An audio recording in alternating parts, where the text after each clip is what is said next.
Pledge allegiance to the flag of the United States of America and to the republic for which it stands, one nation, under God, indivisible, with liberty and justice for all. Moment of silence for the men and women in the armed forces, our first responders, our veterans, those fighting a good fight in Ukraine, and those suffering from a military conflict in the Middle East. Thank you. American Creed, please. The American Creed by William Tyler Page. I believe in the United States of America as a government of the people, by the people, for the people, whose just powers are derived from the consent of the governed, a democracy and a republic, a sovereign nation of many sovereign states, a perfect union, one and inseparable, established upon those principles of freedom, equality, justice, and humanity, for which American patriots sacrificed their lives and fortunes. And therefore, I believe in my country to love it, to support its Constitution, to obey its laws, to respect its flag, and defend it against all enemies. Thank you. Sal, do we have anybody? Yes, Mr. Mayor. Mr. Justin Mack. Please state your name and actual record. Justin Mack. Oh, 19 Bridle Road. Good evening, Town Council. I have a suggestion that I'd like to share with you, but a concern that I'd like to share first. When I scroll through my social media, I see our town officials calling New Milford the best town in the USA, and I want to agree because it is a great place to live. I've been here all my life, and I wouldn't want to be anywhere else. As I scroll, I also see so many photo ops at schools and reposts of accomplishments by so many of our kids with that same line, best town in the USA. And we should celebrate. Our kids are all very impressive. But when I see a proposed budget reduction that underfunds even our contractual obligations, let alone the damage to the student experience across our schools, I have to wonder, is that helping us stay the best town in the USA? Wouldn't the best town in the USA honor its contractual agreements between the various bargaining groups that were negotiated in good faith with a budget that actually provided for those funds? Because this proposed school budget now, cut as it has been, doesn't do that. This isn't what I want for my town. It isn't what many of us want. So my suggestion tonight is that when you deliberate later on about setting a date for the budget vote, you should probably set two. I'm voting no on this budget until funds are restored to make a common sense budget that provides for contractual obligations and doesn't cut the knees out of our school system. Thank you. Tom, you on? Tom? Yes, I am.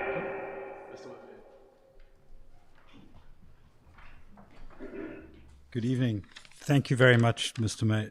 Mayor Bass, members of the council. Thank you for permitting me to speak. I appear tonight. Oh, I apologize. I really should know all of this by heart. The name is Jeremy Levin. The address is 31 Hine Road, New Milford, and De Hoek Farm. I appear tonight not in my usual role, but as a co-owner and operator of De Hoek Farm at 32 Hine Road. I'm doing so in support of the agricultural zoning regulations discussions that you'll have this evening. You'll hear from Steve Kleppen, Chair of the Forest and Farmland Preservation Committee, and also from Catherine Rawson, Executive Director of the Northwest Connecticut Land Conservancy. They will explain what agritourism is. I won't do that, and certainly why it matters to Connecticut farms. Catherine will most certainly emphasize that agritourism is not new.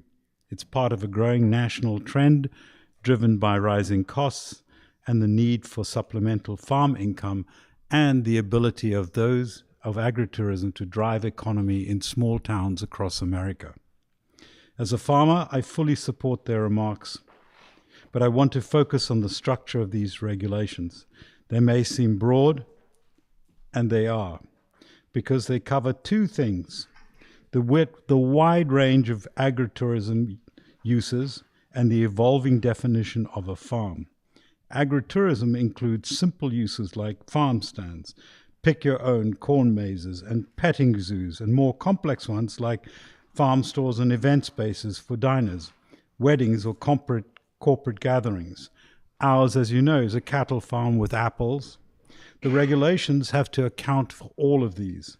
Likewise, today's farms aren't just land-intensive livestock operations like ours.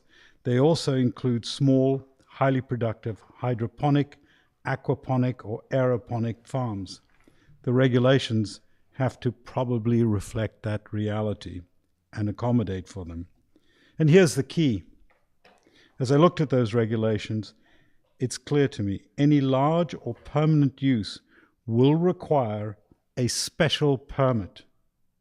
That process ensures that neighbors are protected, guests are safe, and New Milford benefits from the well-designed appropriate venues. Parking, setback, septic, and access will all have to be reviewed. A small hydroponic lettuce farm, for example, would not qualify for a wedding venue if it lacked those elements. So while the regulations are broad, they're thoughtful and necessary. So I urge you to see agritourism as a vital revenue stream for farms and New Milford. And I applaud New Milford and the council, which has already embraced agriculture in its POCD and right to farm ordinance, for which you should be complimented and applauded. This is something that has been done across other parts of the country and has been highly productive. The new ordinances that we're considering and zoning is a logical next step. May I provide my comments in writing? Thank you. Ms. Petruso?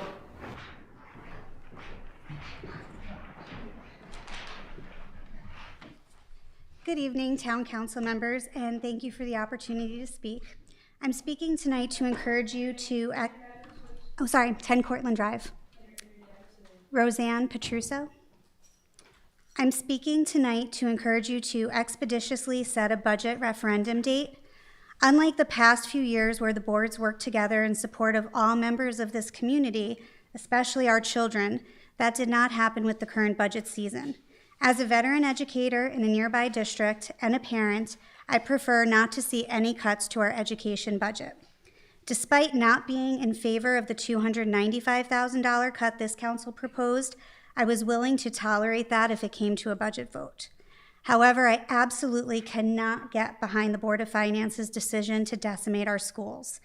Just because we can do something doesn't mean we should do something with the $1.6 million callous and uninformed cut to the education budget. The expeditious need for a first referendum, and I say first, is so that we may vote no, too low, and get started on renegotiating this budget for the next referendum. Surrounding towns are no longer allowing the opinions of a few to ruin the education of their children. Bethel Schools recently restored $250,000 in requested funding to their budget. The New Fairfield Board of Finance acted as if they knew better the last two budget cycles and caused repeated referendums and wasted tax dollars before they realized they needed to honor the will of the people for whom they represent and restored funding to education to finally pass a budget. I'm really disappointed in this town because I thought we had moved beyond playing games at the expense of our children. If the game is on again, then please know myself, parents, teachers, and other community members are ready to play. We are organizing, and we will bring people out to vote this budget down. Thank you.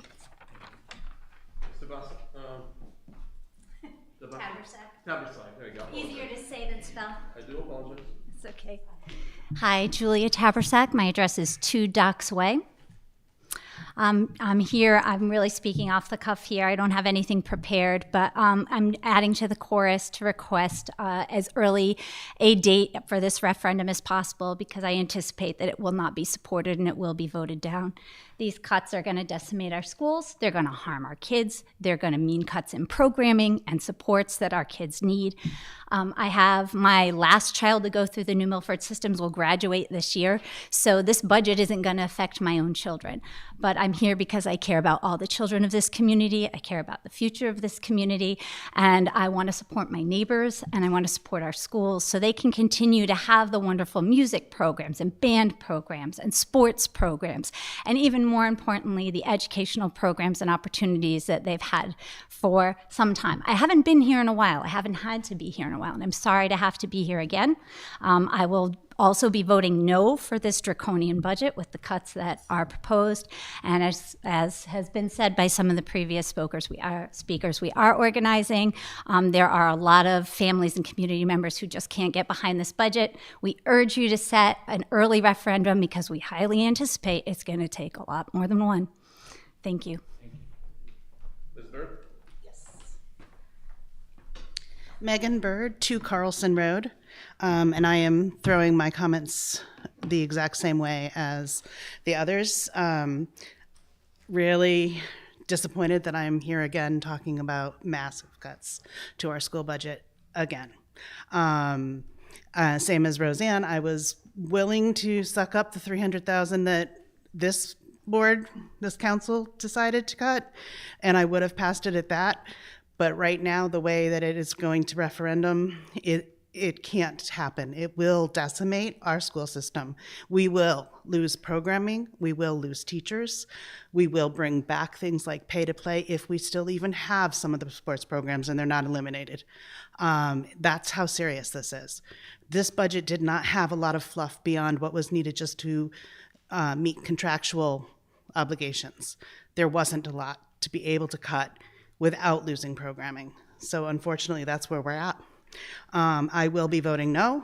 I will definitely be rallying anybody I can to also vote this down, and I hate to do that because I know it costs the town time, money to have run second votes, but that's where we're at since the Board of Finance decided to do what they did. Thank you. Talking. Hi, Mickey Harkin, 11 Meadow Ridge Lane. Thank you, Mayor, Council, for allowing us all to speak. I usually have a much more booming voice, but I also wanted to thank you for the weekend in a life that I spent an entire weekend at, so I have no voice and very little energy, and I'm very glad today was the first day of spring break. Our town was absolutely beloved by people who came from all over the United States and all over the world. There were people from Spain, Italy, Saudi Arabia. It was absolutely incomprehensible how many people came for this fan festival, as well as to see what Stars Hollows looks like in real life. There were so many wonderful comments. I certainly did not want to mention the giant 1.6 cut that was taken by the Board of Finance to our education. This is just a general type of things. I have a math learning disability, so I'm afraid of numbers. I wish I could be like Katie Porter and write things up. I can't. So I just wanted to review a couple of numbers. There was an article in the News Times in 2023 that our ELL population grew by 131% in 5 years. 7.1% of our school population is ELL. Free and reduced lunch, 36.1% of our population. Disabilities, 16.7%. Last year, Excel had to add, for this year, Excel had to add 1.5 classes. They had 58 referrals last year, plus 18 extra students that had to stay in Excel due to the state changing the cutoff dates. We are down in enrollment. We keep going down, but the kids that we are getting in are more and more involved. And I will tell you, in all fairness, I work within the school district. I'm an occupational therapist and an assistive technology specialist. My numbers over the years in 2023 was 85, and they've gone down. They're only 71 for the past 2 years in OT. But those kids are now having to be seen 2 times, 3 times a week because of the needs that are there. For assistive technology, in 2021, it was 159. 2022-23, 171. 23-24, 196. 24-25, 265 students are receiving assistive technology and services. That includes students that have difficulty with reading, math, or that need to use alternate forms of communication. Those students alone are alternate forms of communication, which cost between $500 to $700 per child for the device, the program, the case. 2021, 22, 17, 22, 23, 19, 23, 24, 25 kids, 24, 25 year, 28 kids. That number is only going up. I know who's coming into the Excel program. We have high level of needs. When they talk about the test scores being there, if they're referring to iReadies, iReady is not meant to be observed as a test score per se. There are no accommodations allowed for our students who have English language learners or are dyslexic. They don't get it read to them. The ESPA, which we all know, again, it has some accommodations, but that information for our ELL students, which is a significant portion of our population, is very hard. And for our students that have attention problems, they whip through that thing like a house on fire, and they don't really show with the knowledge they're getting. I've had parents crying in meetings, worried about what's going to happen because of the government cuts to the funding. If this was any other year, I'd be fighting for that 1.6, but this year I am begging this year because we apparently get $2 million in grants, but we're not guaranteed those $2 million in grants anymore. The state has us, gives us programs to do without any money, like the data coaches and our ELL. 30 seconds left. Sorry, dyslexia reading programs. Tag is not necessary, but we do play it. So I am encouraging everybody to move up the referendum and again, vote no, too low. Thank you. Mr. Olson? Olson? Hi, good evening. I'm Catherine Rosson. I'm Executive Director of Northwest Connecticut Land Conservancy, and I'm here this evening to speak in favor of the agritourism regulations that are before the Town Council. NCLC, which was founded by residents here in the town of New Milford, is Connecticut's largest land trust, conserving over 13,000 acres, including 49 working farms. NCLC works with farmers and farmland owners not only to save their land, but to steward and safeguard their land. For example, through our Building Resiliency Climate Smart program, we've recently awarded more than $500,000 directly to farmers to help them adopt climate smart activities, including, I'm very pleased to say, $6,000 at the town of New Milford Sullivan Farm for crop cover management. As someone who works professionally in farmland conservation, I thought it would be helpful to provide some context as you consider these regulations. First, Connecticut's farms are the fourth most at risk of loss in the country. We should think of our farms, and I do in my work, like endangered species themselves. Over the past 30 years, Connecticut has lost approximately 64,000 acres of farmland, and according to American Farmland Trust, we're on track to lose approximately 20% of our remaining farmland by 2040 without proactive measures. These losses aren't simply lost soils, they are lost local food supply, lost local food security, lost local jobs, and lost heritage. Agritourism is an essential tool to help farmers protect their farms and their farmland going forward. It offers farmers the ability to diversify income by selling agricultural commodities outside of the growing season and allowing activities and events. Agritourism is increasingly common across Connecticut and the United States. Between 2017 and 2022, Connecticut has seen a 40% increase in the number of farms who are dependent on agritourism revenue in order to support their operations. Income diversification is increasingly important, and particularly so for the farms we have in Connecticut that are small and medium-sized farms. These are the farms nationwide that are the most imperiled and those that most need to diversify their income. But it's not just farms that benefit. The local economy does too. For every dollar in sales in Connecticut's agricultural industry, it generates up to 63 additional cents in the state's economy. When people come to visit our farms, they go to our local restaurants, they stay in our local inns, they shop in our local stores.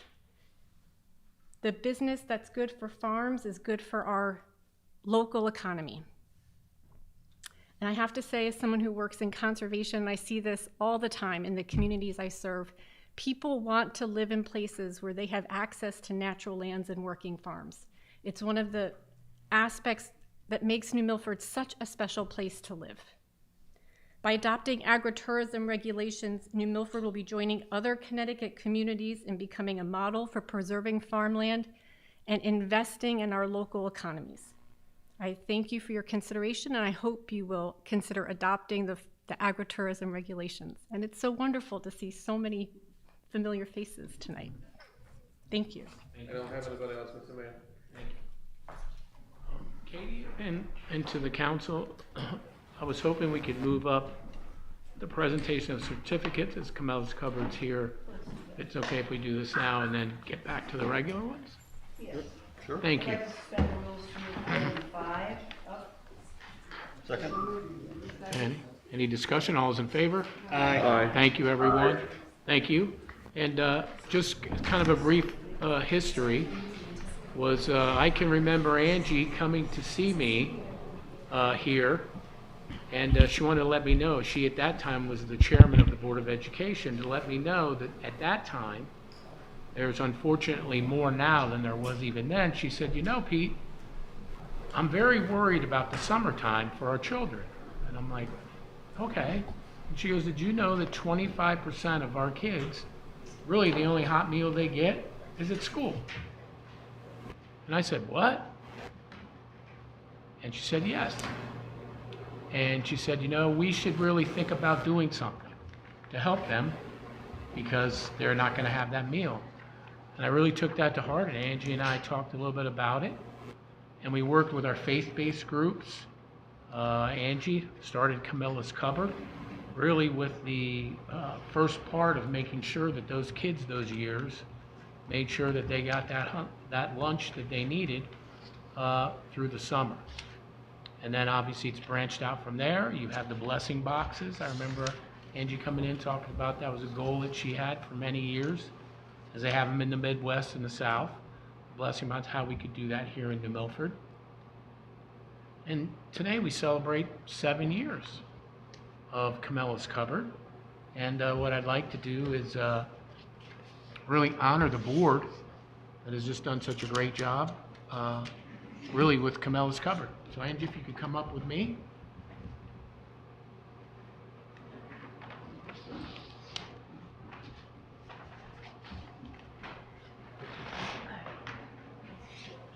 And it says the same for each member. And we'll call those who are here. And first is Karen Adams. Karen, okay. So,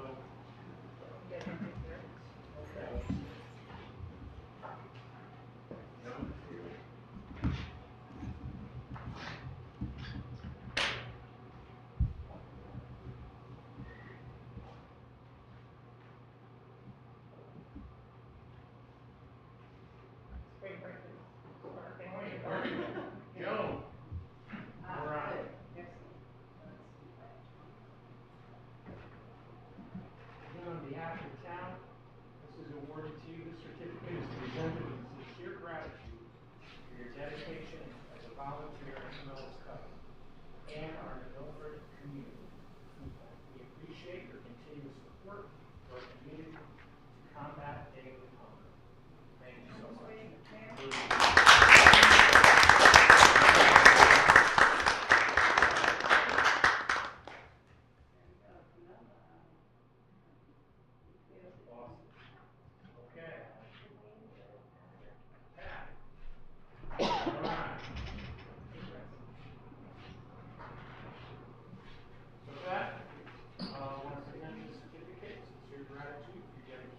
Volunteer at Camilla's Cupboard and the community.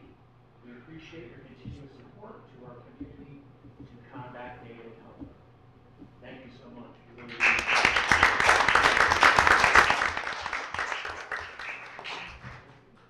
Liz.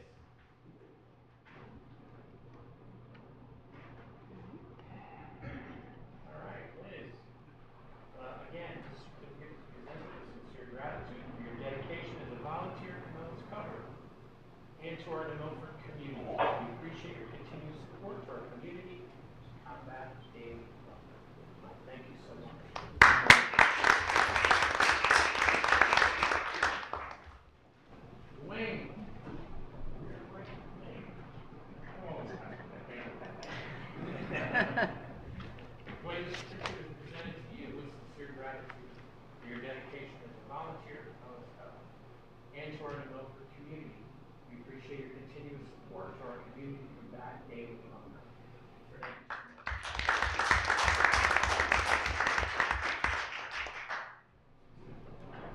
Okay. We have passport. Okay. I'm going to give these to you. Okay. For everybody else. And Andrew, would you like to say something to everybody? I could, I could.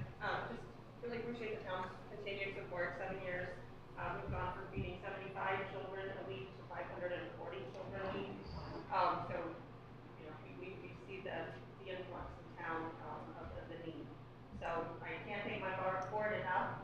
Just a really quick story. Joan came the very first day to volunteer when we were just doing the summer lunches. Said she was going to work 1 day, and 7 years later, she's the chair of the board. So she's been here every day since, and I couldn't do what I do without my amazing board and my wonderful volunteers. So thank you, and thank you for your continued support. We really appreciate it. Thank you.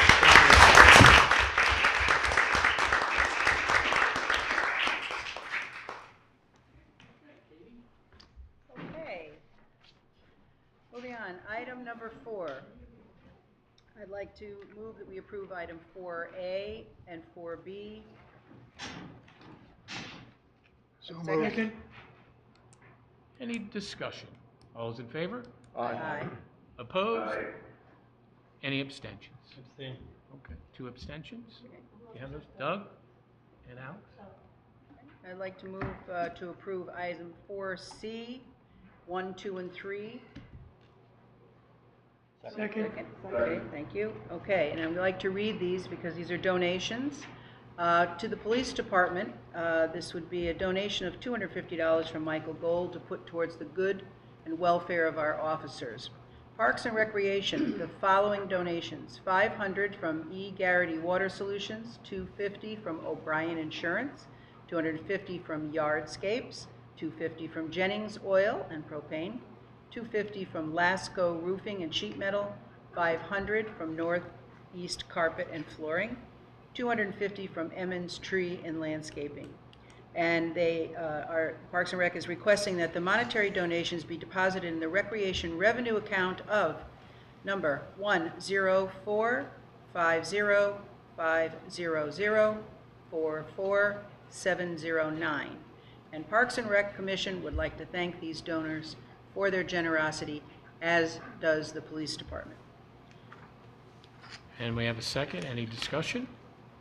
All those in favor? Aye. Opposed? Okay. Now, item C3. Parks, I did not, no. She did not. I didn't read that one, no. No. Okay, but I didn't read it? You don't want me to read it? I don't have to. Parks and Rec is requesting permission to accept a donation of $3,100 from the Milford Trust for Historic Preservation for the purchase of a park bench and plaque in memory of Charles Beach Barlow. The bench will match those that are currently on the town green. They request the donation to be placed in the Park Gift Fund, and the New Milford Parks and Rec Commission would like to thank the Trust for Historic Preservation for their generosity. So there you go. Okay. It's fine. Okay, it's all good. And today I received from Dan Calhoun some other donations. You want to add them? If we could add those I just suspend here. the rules to add some more donations, which we love to hit. Okay, so Parks and Rec request the approval for the following. $500 from Northeast Carpet, I already read. $500 from Don Howe and $250 from Matson Financial Advisors. These funds are to be deposited in the recreation revenue account of 1045050044709, and Parks and Rec Commission would like to thank these donors for their generosity. That's for and the this is for 5K. this is for the 5K. 8-mile and 5K races. And we had a second? Yep. Yep. Any discussion? All those in favor? Aye. Opposed? Thank you. Any abstentions? Thank Okay. you. Well, there we go with the donations. Okay. Item number 6. I'd like to move. Can I that- do my Sure, comments there, go Katie, ahead. first? Should we forget the tactical? No, that's item 4A and 4B that you voted on at the beginning. Yeah, that was part of the first. That's a consent agenda. Okay. I said 4A and B. I did not hear that. My apologies. Don't apologize. Okay, I've Okay. got some She talks so comments. fast I can't keep up. Do you want, oh, you want, You want to do your comments? Sorry. Go Thank ahead. you. I moved you up with All right, Camilla. that's fine. Thank you. Congratulations to our New Milford varsity softball team senior, Ava Kopp. She went 5 for 11 with 2 home runs, a double, 6 RBIs, and 6 runs scored in 3 games. So she was one of the players of the week. So congratulations. Congratulations to gymnast Alexa Schmidt. She's at Elite Gymnastics Center in New Milford. She represented state of Connecticut at the regionals. She was a regional champion on the beam, 4th in the AA, and qualified for nationals in Utah. So congratulations. Also, the New Milford Youth Lacrosse Boys Lightning Squad, that's grades 3 and 4. They won their opener 4-2 against Litchfield Hills. Also, we're going to congratulate New Milford High School alumni Jackson Olson. And he plays for a team called the Savannah Bananas. If you don't know what they are, they're kind of like the Harlem Globetrotters for professional baseball. And they are playing currently they'll be playing 34 games in 17 Major League Baseball stadiums, 3 NFL stadiums, and at Clemson University in their football stadium that holds 82,000 fans. Every one of these games is sold out. They're also playing over 30 games in their home stadium in Savannah and did their spring training games in Florida and Arizona. They will play in front of over 2 million fans this year, and there is a 2 million person waiting list for their tickets. If you get a chance to watch 60 Minutes, they did a segment on the Savannah Bananas last night. I believe Jackson, you could see him on there as well. And just wanted to congratulate him and the Savannah Bananas. Pretty amazing story. Congratulations to the Milford High School student Gianni Arcieri. He's a 5-time race car track champion. And he'll be racing in the Sodi World Series Racetrack of Champions on May 23rd in Belgium. So we wish him the best. Congratulations. Also want to congratulate New Milford High School All-American gymnast Haviland Brown. She qualified for Easterns. Then I know you'll like this, Stephanie. Want to congratulate our women Huskies as they won their 12th national title after an 82-59 victory over South Carolina. And that was in Tampa, Florida. UConn women's basketball has now won the NCAA championships in 1995, 2000, 2002, 2003, 2004, 2009, 2010, 2013, 2014, 2015, 16, and now 2025.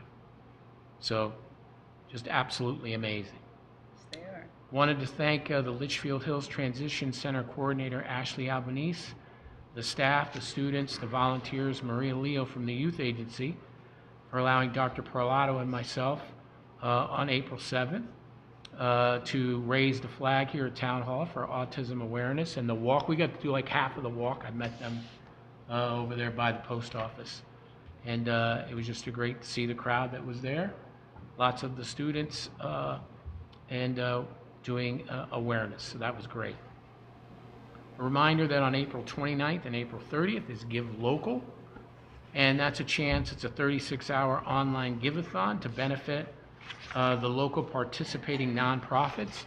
Why it's important to give during that time is there's extra bonus and matching dollars that you can do, and you can go to www.givelocalccf.org.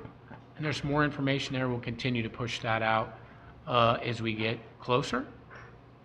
I want to thank our New Milford dispatchers for all their hard work throughout the year. They are the true backbone, especially when you get calls, whether it be for a tragedy, whether it be for an emergency. They're the first ones to get the call. And this week is National Public Safety Telecommunications Week, and that's when we honor the 9/11 community for their dedication to the critical life-saving services that they provide every day. So a big thank you to our New Milford dispatch team. Want to thank Oddfellows for their Easter egg hunt that they had on Sunday. Great to see all the kids. Also Park and Rec, who is continuing to do their Easter egg scavenger hunt through this week, where you can go, still pick up and go to all the different stores. see where the Easter egg hunts are, and you can get a prize once you write that stuff down, so congratulations. It was also mentioned a little bit here today. We had the Weekend in the Life. It was an extremely successful event. We had people coming from all over. And I just wanted to say thank you to Pat Hembrook, who's in my office. Absolutely. Pat was the one that really spearheaded it here for us in the town. And I want to thank the whole Weekend in the Life team, all of our volunteers that played an integral part in doing so to make this just such a special event. And it was really a good thing for our stores, especially here in the downtown, our restaurants that were full during this weekend. And for some of our restaurants and some of our stores that are coming out of the winter months, this was a much needed boost for them. So, and it was great to see we had different TV stations that were here. We had the New York Times was here, and it was just great. Plus all of the other people posting on their social sites, which creates more of a algorithm for our town, for more people to come and view our beautiful town. And we'll have more information on when the next one is going to be. So that was just great news.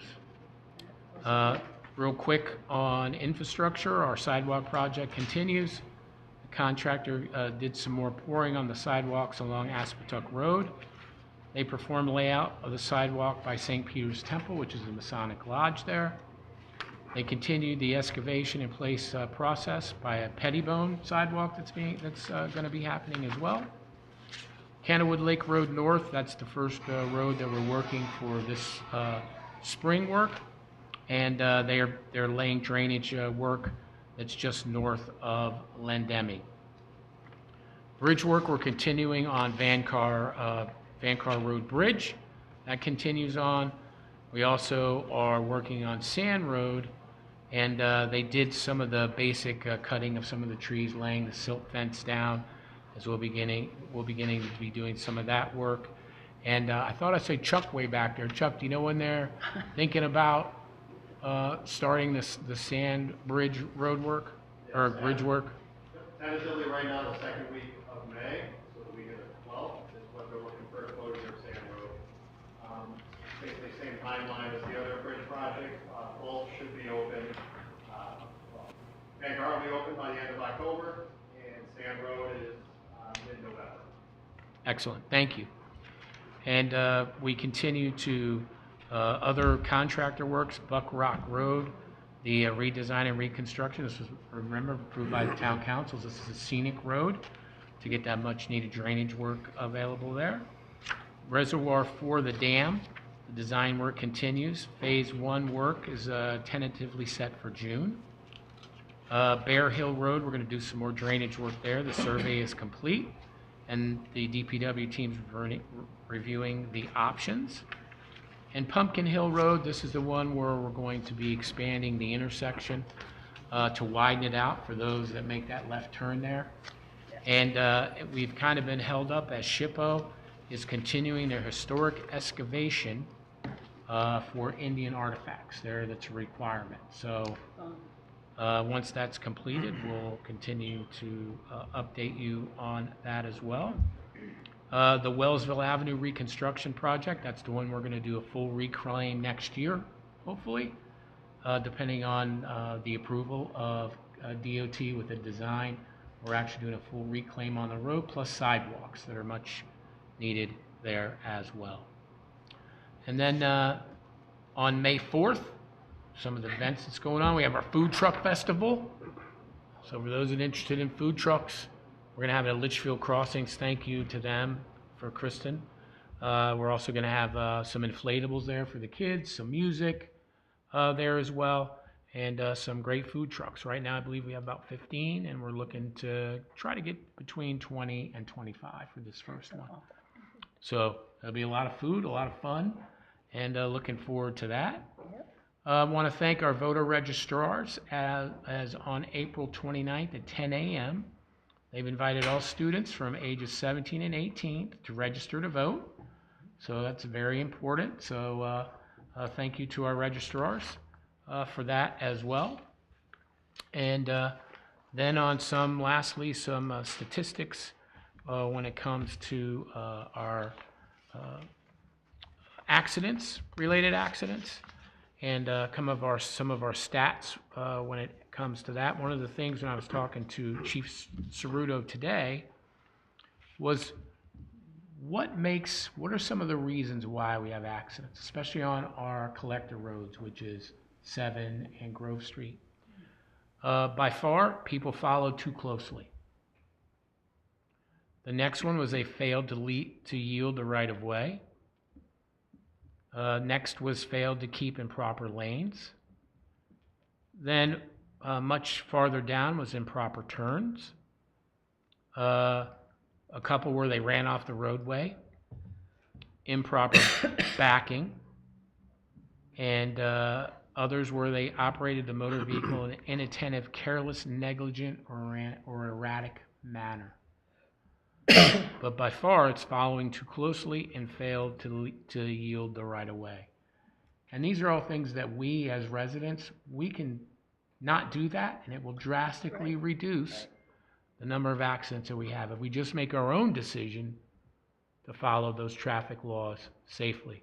Doesn't require new signs, doesn't require new things of which we are going to be doing, but just by doing those two things, don't follow so close, and really yield to right of way, is probably about 40% of reduction. So I thought that was very interesting from the chief. Also, staying on the police department, we talked about this at the last meeting too, is the CIT officers. Those are officers trained in de-escalation, also help with homelessness, also help with those in need. We now are up to 19 officers that are CIT trained, which is amazing. Last week there were 13 incidents reporting, and we had 9 of our CIT officers respond to the 13 calls. So it's great that there's just more than one, and I'll continue to update the council with those statistics. And then some of the events that are going to be going on, moving on April 19th, right here at Town Hall, 9 a.m. is Patriots Day, and it's the Shot Heard Round the World, which is the start of the American Revolution. And thank you to the Daughters of the American Revolution and our own America 250 Committee for New Milford that are putting this on.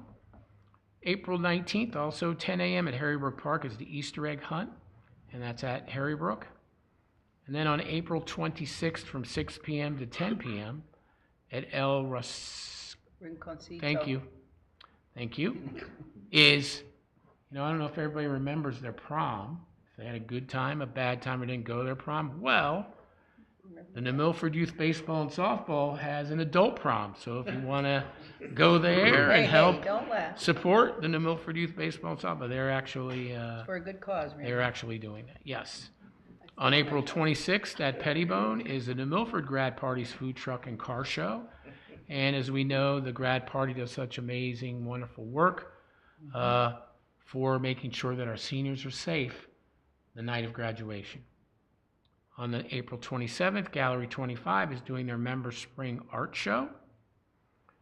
Then on May 2nd through August 10th, Gallery 25 is having their Heat Waves and Hues Art Show. Katie, May 3rd, 10 a.m. to 1 p.m. is the Rotary Club Shred event. Also on May 3rd, 4 p.m. to 5:30 p.m. at Pettibone is the Girl Scouts Thrift Shop Fashion Show. May 4th, 1 p.m. to 4 p.m. is the Mother's Day Cards with Liz Rosalio. Then on May 10th, Farmers Market has their opening day, and from 9 a.m. to noon, and then at 10 a.m. to noon is the Buckshots opening up our concerts. And then, I know you'll appreciate this, Chris, May 12th, registration 8:30, shotgun start 10 a.m., Litchfield County Irish American Club golf tournament. Can people still? We are booked. Okay, so all right, you guys are all closed. full. Okay. May 16th, 17th, and 18th, 10 a.m. to 5 p.m. The 5th annual Goat Days kind of kicks off our big events. So if you get down, there's lots of vendors. There'll be a carnival, lots of cool things happening. Goats. Yep. And then again on the 17th, Farmers Market, Dave Del Monte will be performing. And then let's see, Cruising into Milford Car Show is May 25th, 9 a.m. to 4 p.m. And then we also have our Memorial Day parades. And here in New Milford, we have two. 8 a.m. starts the one in Gaylordsville, which is always a very nice one that the Gaylordsville Fire Department puts on. It's a great one. And then we have the big one here in the downtown, and that starts at 10 a.m. And what happens after that? The parade. Then you have The duck race. Yep. 33rd year of the Rotary Club Great Housatonic Duck Race. Yep. So if you want to buy a ticket for a duck, just let me know. And then May 29th is our first Rock the Block. The band is to be announced, but that's when the first one's going to happen. So that's what I got. That's all good. Yes, ma'am. All good. Now, okay, item 6, road closures. I'd like to move that we approve the following. So, the America celebrates 250 on April 19th. From 8 a.m. to 11 a.m., they'd like to close the southern end of Main Street in front of the Town Hall for the Patriots' Day celebration. The Women's Club is requesting to close Church Street from the intersection of Main to the northwest corner of the Town Hall parking lot from 8 a.m. to 5 p.m. and the southern crossover from 8 a.m. to 5 p.m. on June 7th. Then the New Milford Commission on the Arts is requesting closure of the southern crossover on the green for the New Milford Arts Festival, which will be held on June 28th from 9 a.m. to 10 p.m.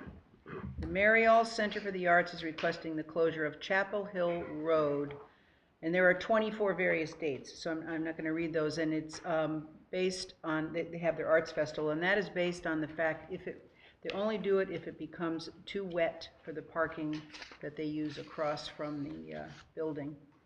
And Bank Street Group is requesting the closure of Bank Street for Rock the Block concerts, which will be May 29th, June 19th, July 17th, and that'd be from 3 p.m. to 10 p.m. that they want the closure.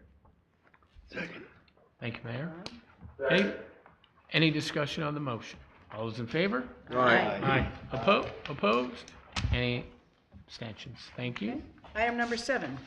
I'd like to move that we accept a grant. This comes from our grants compliance specialist.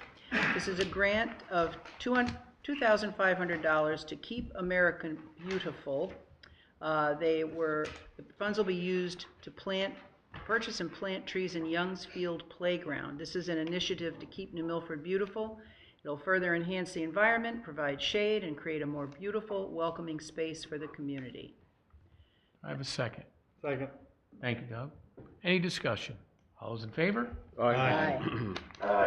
Any opposed? Any abstentions? Thank you. Item 7B, I'd like to move that we, again, from our grant compliance specialist, we have a grant for the year 2025. This is a neglected cemetery grant, and it's $8,000 from the Office of Policy Management.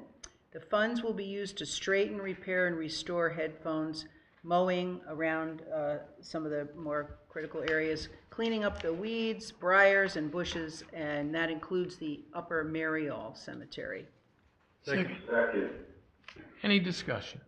All those in favor? Aye. Opposed? Any abstentions? Okay. Thank you.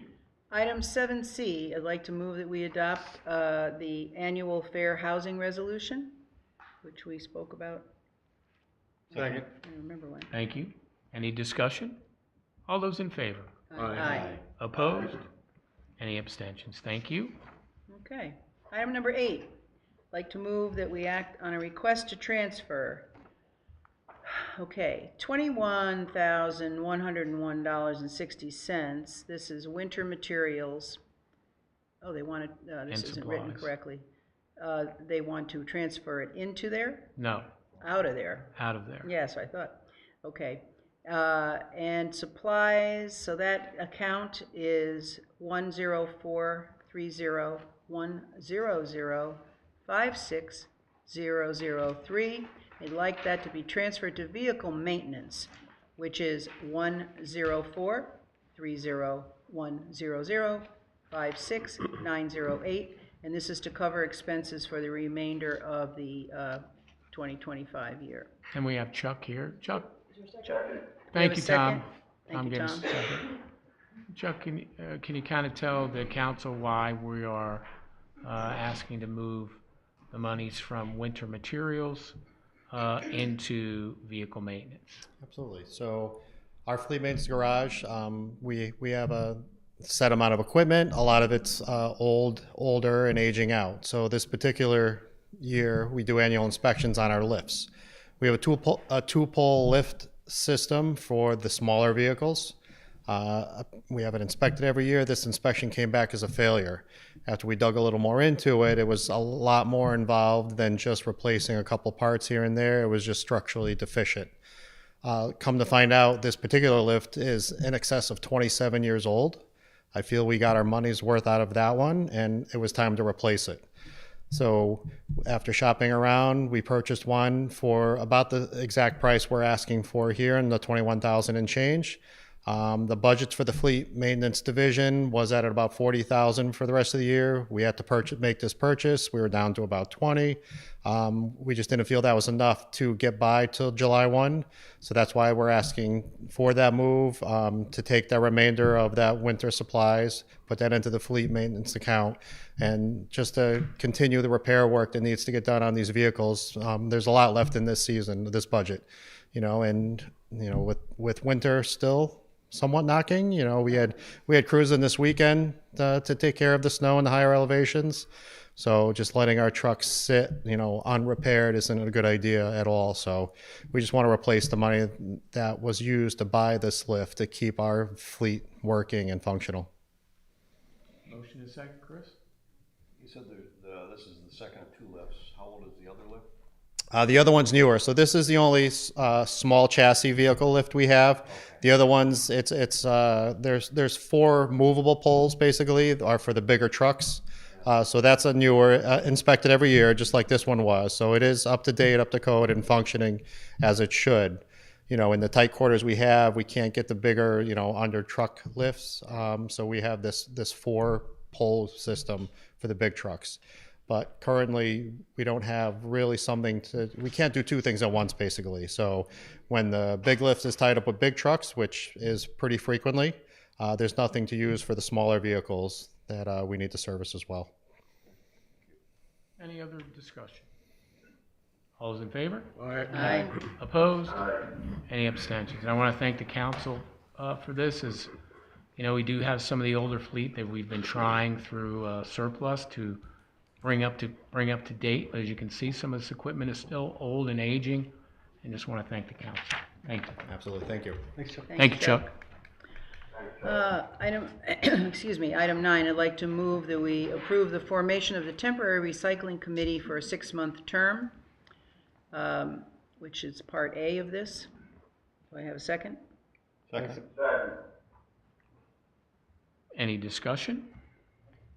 What are the duties of this committee? Duty is to look at the recycling center, also to look at the fees as they have done before, see if there's any adjustments. I know that the recycling center had asked, due to some of their expenses going up, so the subcommittee is going to kind of take a look at that request, see if it's something to bring to the town council as far as a need. Thank you. Yes. Any discussion? All those in favor? Aye. Opposed? Any abstentions? Thank you. Item 9B, I'd like to move that the following appointments be approved. For the Recycling Committee 2, this is a temporary committee that will run from April 14th, 2025 to October 13th, 2025, and that would be Barbara Wolf, Charlie Juns, Jay Lewin, and Catherine Francis. Second. Thank you. Any discussion? All those in favor? Aye. Opposed? Thank you. Any abstentions? Okay, item 10, I'd like to move that we approve the following appointment to the Pension Committee, the term being from April 14th, 2025 through January 31st of 2026, and that would be David Lawson. Second. Any discussion? All those in favor? Aye. Opposed?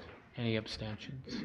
Okay. I would like to ask if it's okay with the town council, or I can put it on the next agenda meeting, was the opioid committee that we have here is a couple of names to move forward. One would be Heidi Belcher, who is the Housatonic Valley Health District nurse. And then Kathy Hanley, and she is part of the Western Connecticut Coalition. And both want to be on this committee that we've talked about before.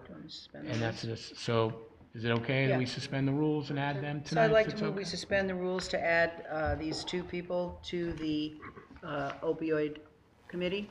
Second. Make it 9E, or you can make it I'll make it 10A. 10A. How's that? 10A. It'll comply with the current term being served by those that are already there. How's that? Yeah. How's that for All jargon? right, we have a motion and a second. All those in favor? Aye. Aye. Opposed? Any abstentions? Thank you. Okay. Are we Okay. not to vote now? Yep. I'd like to move that we add Heidi Bechter and Kathy Hanley to the opioid, I don't know their full name, I'm sorry. Settlement Fund, yeah, there Thank you you, go. Chris. Committee. Second. Thank you. Any discussion? All those in favor? Aye. Aye. Opposed? Thank you. Any abstentions? Thank you. Good to put them on there. Item 11, I'd like to move that we set a date for the annual town meeting to set the date for the budget referendum. It is suggested May 6th. Second? Second. Thank you, Doug. And per charter, as Randy can verify, there are time frames that we have to comply with. May 6th is complying with the annual town meeting, and the date is May 6, 2025. We have a motion and we have a second. So that's the earliest it could be? Yes. All those in favor? Aye. Opposed? Any abstentions? Okay. Item 11B, I'd like to move that we approve the. Hold on, she had a question. I just have a question. Could you just clarify in the event, so if the budget does go down, just for the people here, so that they know what happens if the school budget does fail? So, sure, absolutely, Mary Jane. The town, this budget meeting is not where we vote on the referendum. This is just to get input from the residents. The date that will be suggested at the town meeting that we vote for the first referendum will be May 20th. And the reason being is the voter registrars asked for that date as they have brand new machines. So they want some time to do that. So if in fact the budgets are approved, and each one of them are independent. So if they're approved, those are the budgets. If either one of them fails, then that budget goes back to the Board of Finance. And the Board of Finance can make any adjustments that they so choose. And Randy, I'm pretty sure that this first time, if it fails, is if the Board of Finance makes their recommendation that the town council, if they feel that it's not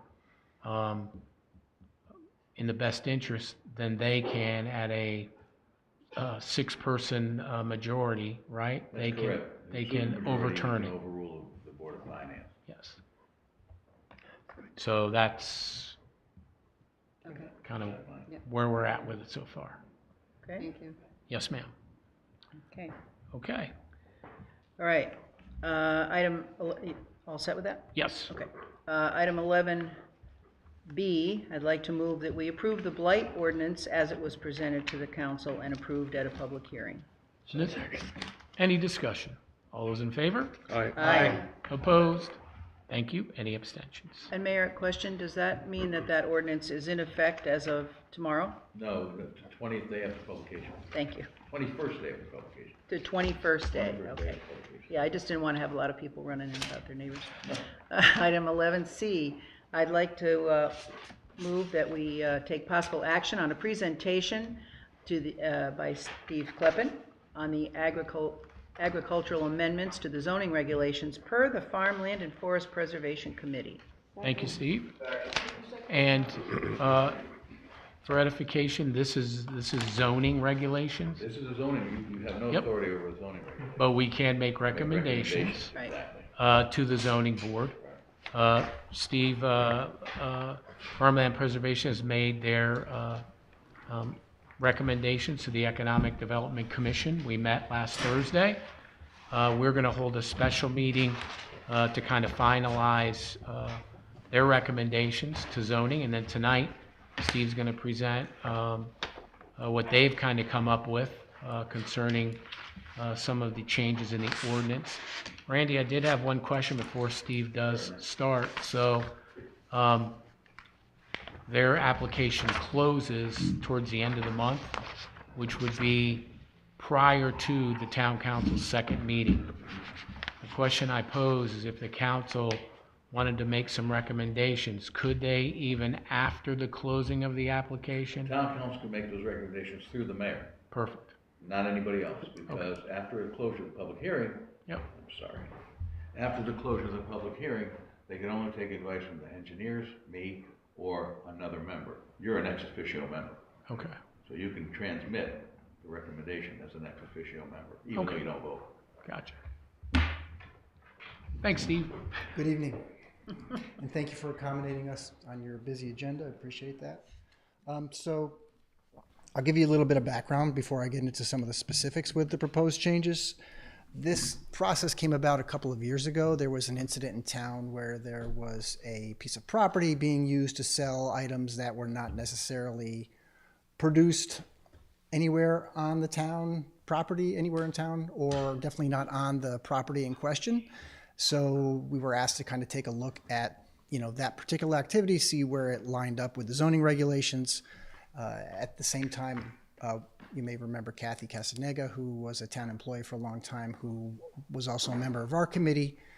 She was speaking with the zoning officer at the time, saying, there were some other areas within the zoning regulations related to agriculture that needed to be looked at, just because they were either A, inconsistent, or B, out of date with practices and things we were seeing going on in the town. So our group decided to take a comprehensive look at things, basically imagining things from scratch, how they could lay out or should lay out. So we started doing that. We went through the process and had a meeting with some farmers, and we kind of let things kind of simmer for a while. And, to be honest with you, we got distracted with other things, and it kind of languished for a little bit. Then we were asked to kind of look at things again, probably about a year and a half ago. So we started process on our end. We have several people on our committee who are farmers or do agricultural related activities, and also several that do land use. So we kind of had dual interest in this. So we took probably about a year or so to what I think come up with a comprehensive look at the agricultural section of the zoning regulations, and then proposed to put them forward to the zoning commission for possible adoption. Mea culpa for me, I haven't looked at the farmland ordinance in a long time, or we probably would have come here a few months ago to talk to you folks and just give you a heads up what we were doing, just to kind of, apprise you of things as we're doing tonight. So that's kind of how we got here.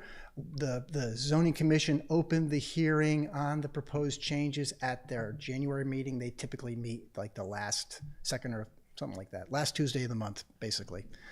So we opened up a hearing there. There was it was a good, pretty lively discussion, I would say. If you've ever talked to a farmer, I think their preference would just be to leave us alone and not do anything. I don't always think that's the best practice, especially when you're dealing with land use issues, because you kind of leave too many things open-ended. I'd say there was probably, a good chunk of the speakers had questions and concerns about things, and then there were, also many people that spoke in favor of what we were proposing.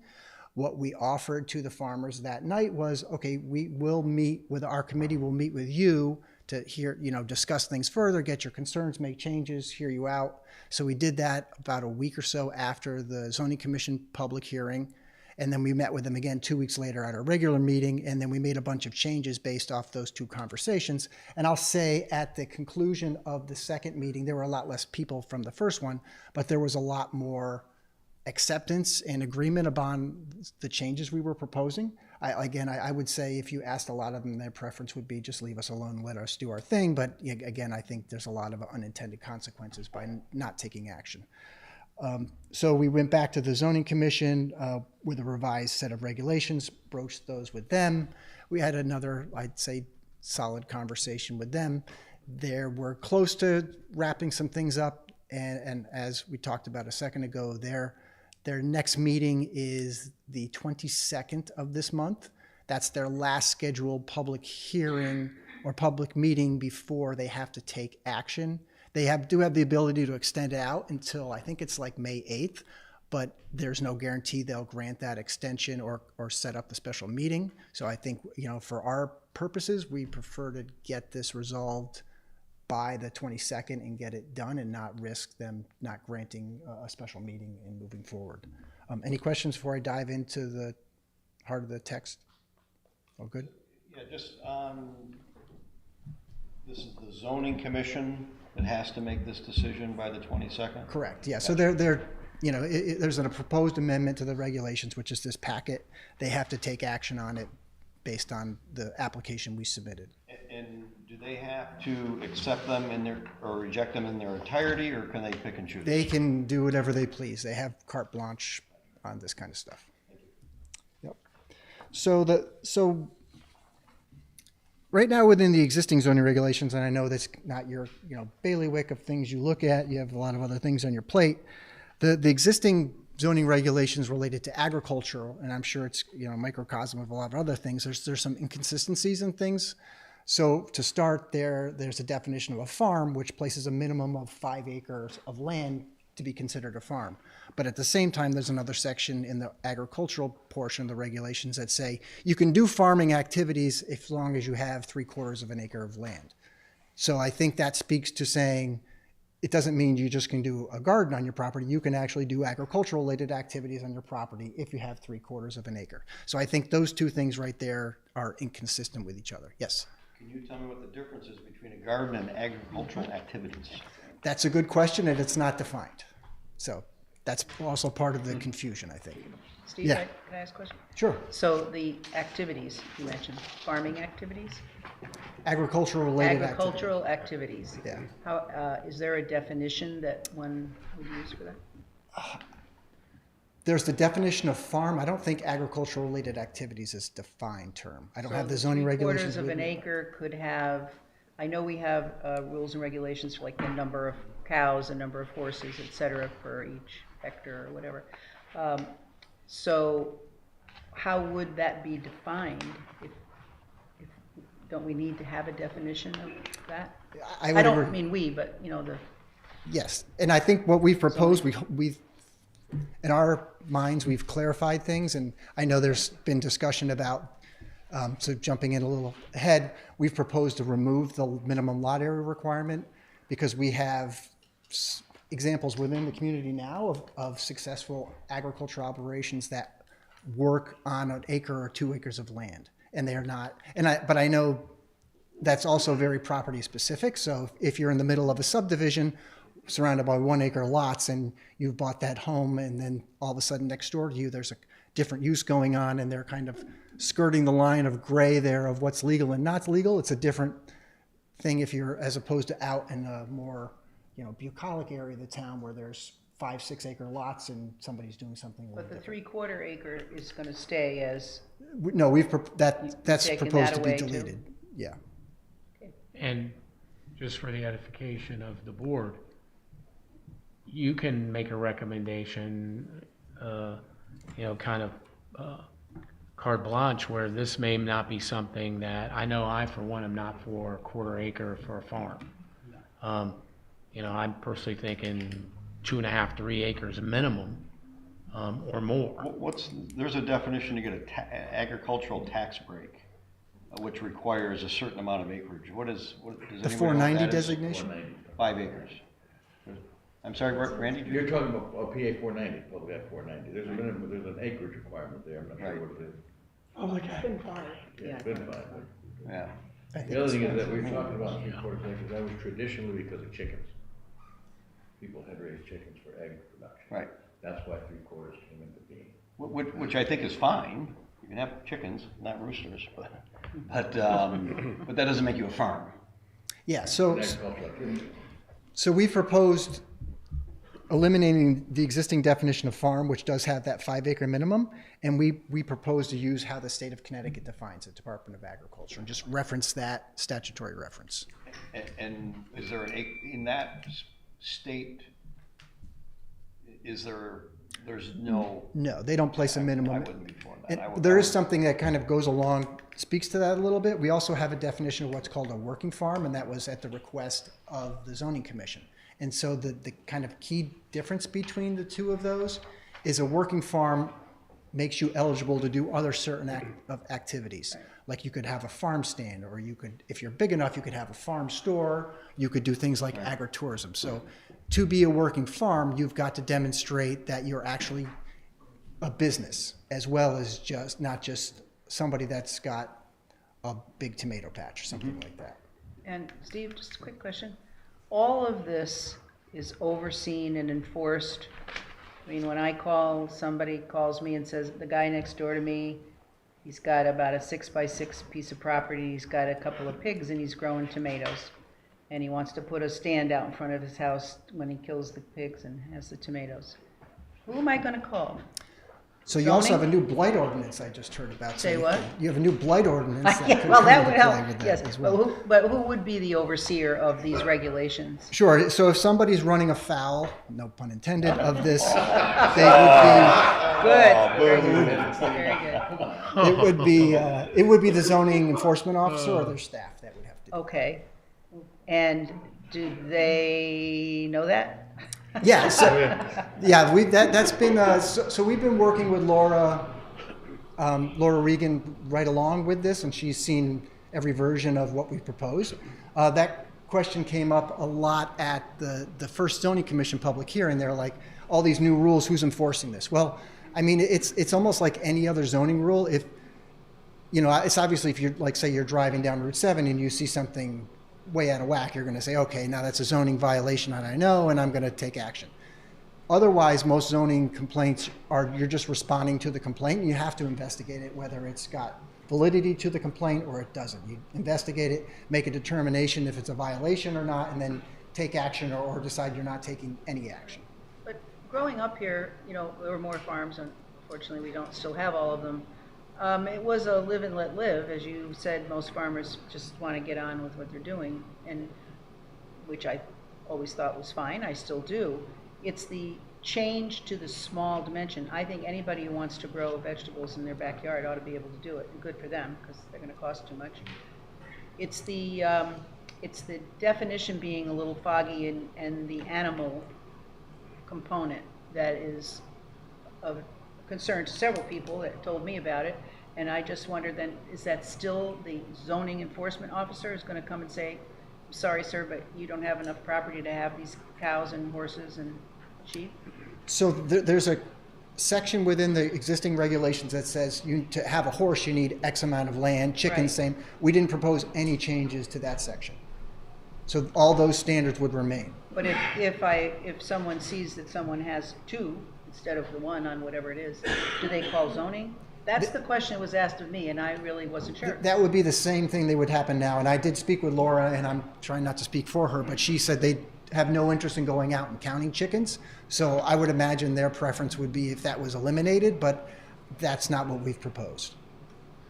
Right. Chris?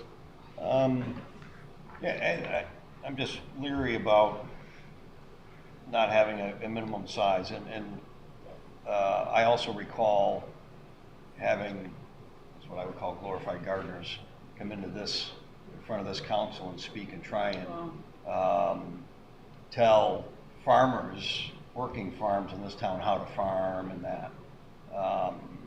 So to me, a farm, part of being a farm is scale, right? You can have a tomato garden, but if you're a tomato farmer, the difference is scale. So to me, to be a farm, you've got to have a certain amount of acreage, and 5 acres is what we have today. That seems reasonable to me. But you can do, and I know, I don't know if you remember Lise Goodwagon, she was up on Route 202? 7, thank you. Yeah, 7. She had like an acre, maybe acre and a half, and she you know, with greenhouses and newer growing techniques, is you can do a lot of different things on a smaller scale now. So that was like probably our principal reason for not deciding to keep the 5 acre minimum. But she can still do that, right? Nobody would stop her from doing it. Well, and I would say based on the She just couldn't definition, call she herself a would. farmer. I would say she's running afoul of the regulations at that point if she was. In what way? Because she would be doing activities that would be consistent with the definition of farming or agriculture and wouldn't be allowed based on the lot size. But isn't the onus, I'm sorry, Chris. So there is something in the current zoning regulations that says if you have an acre lot, you can't plant tomatoes on it? You can't be a farm and do that. Yeah. But you can plant tomatoes on it. Sure, you could. Okay. So you can plant an acre of tomatoes. Yeah, but what are you going to do with the acre of tomatoes? Are you going to sell those and have a farm stand, or are you just going to do a lot of sauce? I mean, That's where the definition is coming to, right? Don't we have to define those things? Is that what I'm hearing right now? I'm sorry? Is that the definitions we have to tighten up? Is that what it is? Well, I think the definitions definitely need to be tight. So unless we have the definitions, we're not. How can we have a discussion? Because we don't have a basis for the discussion, right? Well, I don't know if you got a chance to read through the packet that was submitted, but there are proposed definitions of agriculture, of farm and a working farm. I mean, she could get a waiver, right? No, you can't get a variance for that, I don't think. You can't get a use variance. I'd have to say, she's an exception, and I don't know that anybody who lived near her got riled up about it. Maybe they did, I don't know. But I think that there are, like I said, for years and years, more years than I'd like to think, people just coexisted. You know, you had whatever number of acres and you were growing and maybe you had some chickens or, you know, maybe you had a couple goats. And I lived over here and I did whatever I did. And I think, I wish that that still was happening, but I still say that the overseer of this, because there are people who will not be they will not do it in the way that we hope that they would do it. And then you're going to have a lot of people saying, well, hey, there's no smaller amount. I mean, I got a pig over here and I'm going to grow some cucumbers. And I'm sorry if the chickens and the pig make a lot of noise, because that becomes that's not calling the zoning person. That's calling maybe the wildlife people or the police department. You know, I think it's it's just me. I think it's vague. I did read through everything, and the one thing I came away with it, although there were things on there I thought, well, that's kind of odd. I'm all about agritourism. I think it's wonderful. And if I thought that all these people with a quarter acre and a pig and a cow and a couple of tomatoes were going to be part of that, that'd be great. But as you said, what defines the farmer versus the... Right. And I know you haven't got to the agritourism yet, and I want to give you time to do that, but I'm also concerned about that aspect of it on a small piece of property and what that could do to neighbors. Many of the subdivisions and the cul-de-sacs in the town are either 1 acre lots or 0.9 acre lots. And all I can see right now is every neighbor having a farm, the farm stands out in the front yard. If only. With all different crops. Right, and competing with our working farms. This would be a nightmare. Furlow, who's the obviously zoning person for problems, he's got enough to handle right now with what's right here on the street with businesses. We have to hire more staff. We got 62 acres or 62 square miles of property here. You're talking a mess to get involved in. I think you better keep the minimum at least of 5 acres, 4.5 to 5 acres, to stop it from being within people's neighborhoods.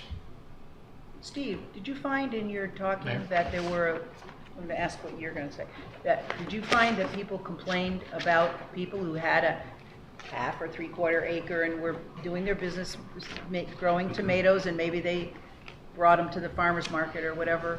Did you find that that was a problem? Not you, but did zoning? I didn't hear anything related to that was a problem. I know there had been, scattered issues popped up of somebody selling stuff maybe I think that might raise some other concerns like the health department too of, who's growing what and how are they preparing it. Okay, those I just wanted, maybe I was unaware of something. Go ahead, Mayor? Bob. I would like to say that I haven't heard Public Act 490. Does that come into this consideration? Because I wanted to put up 3,000 square foot greenhouse, and the assessor and everybody said, can't do it. I said, well, I can meet setback, I can do this. It's only 3,000 square feet. I got kind of denied by zoning. So I went to the state and I said, can I apply for Public Act 490? And they said, yeah. So I did. And so I have a Public Act 490 on 1 acre of my 2 acres. And the man at the state said, you know, Bob, you could put plastic on that whole 4,000 square feet acre if you wanted to, once your Public Act 490. So I see a thing here. If you want to be a real, stickler, maybe you got to go Public Act 490, because that's where I think the real regulation is. Zoning in New Milford is one thing, and the state of Connecticut is second. So how do you address that?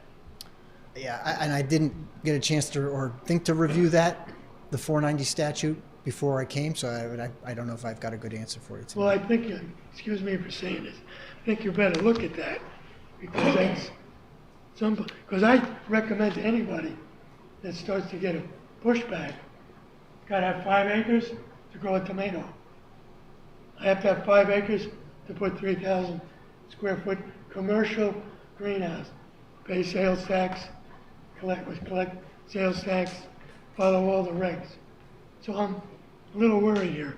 I've always had a zoning problem with ag, and I haven't really gone through this one. So I leave it there. I would say take a look at 490 before you push this thing and see where you stand. One thing I was thinking as you were talking about a couple of things, I mean, and the mayor mentioned this at the economic development meeting the other night, the minimum lot size, what you could do is easily put it in, to have it to be twice the minimum lot size for the zone you're in. You could also say, all right, if you're under 5 acres, which I think is a big number, if you're under 5 acres, you'd have to get a special permit to be considered for a working farm. There's some other tools that the zoning commission can consider, which gives them a little more leeway. We try to avoid requiring things like special permits, especially for agricultural activities, because it's just a lot more time and more money, which is kind of contrary to what you want to do if you're trying to encourage business and encourage agricultural activities. So those are, but they are considerations that the town can look at if they want to make exceptions. I think my property is 5.5 acres. 5.5 acres is pretty big. You can do quite a bit of stuff on 5.5 acres. Now, if you're 5.5 acres surrounded by 1 acre lots, it's a different scenario versus 5.5 acres surrounded by everybody else with 5.5 acres too. So Steve, just some clarity. So I was just talking to Chris before the meeting. We were talking about the specific things. So we had an issue in my private neighborhood, and a person, our neighborhood is broken up into like 0.5 acres. And you mentioned something about chickens. Well, obviously, with the zoning, it's 3/4 of an acre. You need to have chickens and roosters. Would this affect that? The livestock piece specifically, no. Okay. Because that's whatever those requirements that are in the zoning today, we didn't change that. So that will remain the 3/4. Under what we propose, yes. Thank you for clarifying. Okay. Sure. Mayor? Lastly, for me, you've heard of point source pollution? Point source pollution? Point source pollution? I'm sorry, you're asking if I know what it is? You know what it is? Yes. Okay. For the people, if you have too many cows for your land, you can be designated a point source polluter for downstream and water quality. And when I took my courses at University of Hartford, the guy came up with this thing. He says, some people that want to have 1,000 cows, on 20 acres, are going to be designated point source polluters unless they own enough land to take all the manure from those cows. So what we're going to get, and I see guys laughing there, but that's, you get somebody that says, well, I'm going to have horses, or I'm going to have pigs, or I'm going to have, other livestock. Have you taken into consideration the potential of point source pollution to the next door neighbor's well? No, because as I said, we're not proposing any changes to the current standards regarding those issues, so I don't think there would be any change on our end. Katie? I know this is also about agritourism, which is great, important. And if, I guess the reduction of the size of what we've had, which is the 5 acres, can you just morph into the agritourism and tell me how that 1/4 acre that I have the pig and the tomatoes is going to help, is going to bring anybody to town? I don't, I think farms, real farms, like you have farms. Working farms. Right. Yeah. And Yes. I know it's work to grow the tomatoes, it's just. Yeah. So the definition of working farm as proposed requires that they actually, as I indicated, show that they're a business. They have to show a profit or a loss and file the proper forms with the IRS. So it's not just. But it's only $2,500. Where does And that that's the figure come IRS. from? That's the IRS reg. So that's their reg, $2,500, you're a working farm. Yeah, and we It could be didn't a talk loss. about increasing it at Right, all. loss or profit. Loss or profit. Yeah. Okay. Loss or profit, and there's a lot of loss. A lot And of that times. means cash flow. Yeah. So we didn't think about increasing it at all. We weren't sure if we could, or if it made sense to, but that was the I was just IRS. wondering where that figure came from. But, Yeah. Okay. So that's the definition of working farm, which So- it might be. So Steve, kind of piggybacking on what Katie was saying. So, we're a very high cost state. I think we're probably second or third. I think you brought up, as far as farms itself, we're 4th highest in the country. As far as a cost, I seem to remember you saying something economic development. Catherine was touching on Catherine, that. she's Yeah. talking about it too. Yeah. So, obviously for farms that we want to keep in New Milford, it's history, it's what we're about, it's our culture. That would require other avenues of revenue to keep the farms going. So I know you were looking at agritourism. I'm a big proponent of that, but as Katie said, not speaking for her, but 1/4 acre, that doesn't seem to be an agritourism type of thing. But for a larger farm, right, in agritourism, what would be some of the changes that you would propose that currently isn't really allowable with zoning as it is now? So I think that what kind of activities, some examples that I don't think are permitted today, and the ones that would probably require more oversight from the town, would be things like someone wants to do like a haunted hayride, and they have like 100 acres, and they want to take people out in the back trail and take them around. Those oftentimes come along with amplified sound. So amplified sound at 10 o'clock at night is a lot different than amplified sound at 4 p.m. in the afternoon. Would those kind of events require more parking spaces, more secure areas to, get people from point A to point B so they're not on the road at night, for example, or something like that. Farm to table dinners are very popular on farms. It's questionable on what you can do about that right now. Farm weddings, I do not think are permitted right now. I know there's a venue in town that does that, but they're a different zone and different classification. So if somebody had a farm up on, like the Kimberleys, for example, and they wanted to start doing weddings up there, I think, and then, think about the weddings, you have a couple hundred people all arriving within a short time span. Where are they all going to park? You're going to have a tent. You're going to need to have facilities for them, bathroom facilities. You also have to have, there's going to be music, dancing, and they want to go till 10, 11 o'clock at night. How is that handled? Who's overseeing those things? So for those kind of events, we kind of said, all right, that's a kind of a different classification. So we think that would be more appropriate to have as a special permit. The special permit gives the zoning commission pretty broad powers to say yes or no for that application, as long as, they meet criteria, they can say yes, or if they feel it doesn't meet the criteria, they can say no. So that's kind of the high end of the agritourism. Smaller scale would. So I'm sorry, before we go any further, that scenario you just pointed out, is that what would happen today? You're saying the broad, or are you saying if, for example, the Kimberleys wanted to do it next month, I'd say they what could. would they do I'd say without this regulation? The proposed regulations would permit them to ask the question. Yep. The current regulations would not permit them. Can't even to- ask the question. Got it. Okay. But Steve, now what you just got through saying is all great, but I'm going to put that in a little different, and it has nothing to do with agritourism. It has to do with quality of life. You talk about music, stuff like that. You know what it's like to have somebody, you live in a nice quiet place, like say where you live, and the guy next door decides chickens, maybe a couple of geese, because that's people, he can raise them and sell them. And they do nothing but make noise and squawk the minute the sun comes up till the sun goes down. Or the goats, or any of those things. If you have 5 acres, hopefully they're not, because who wants to hear all that, even if they're yours? I know that, I love animals, don't get me wrong. But that is the same kind of annoying noise as having a dance going on down the road at 10:30 at night.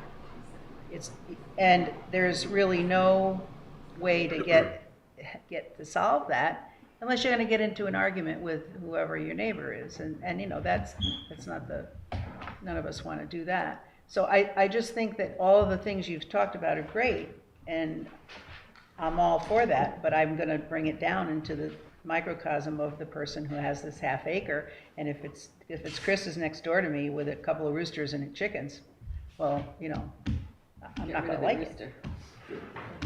Right? I would? Is that what you said? No, Especially the roosters.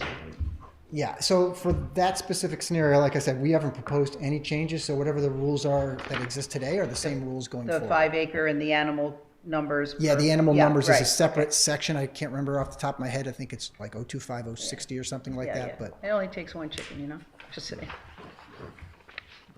well, I have a rooster next to me, and it's So, I mean, all day. Yeah. The roosters and the goats are the problem. So That's right.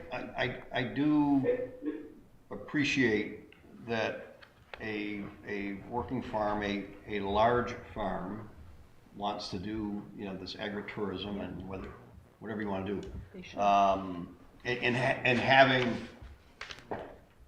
giving them the ability to apply to our zoning commission, who I have a lot of faith in, that they use good judgment and what's appropriate and what isn't appropriate.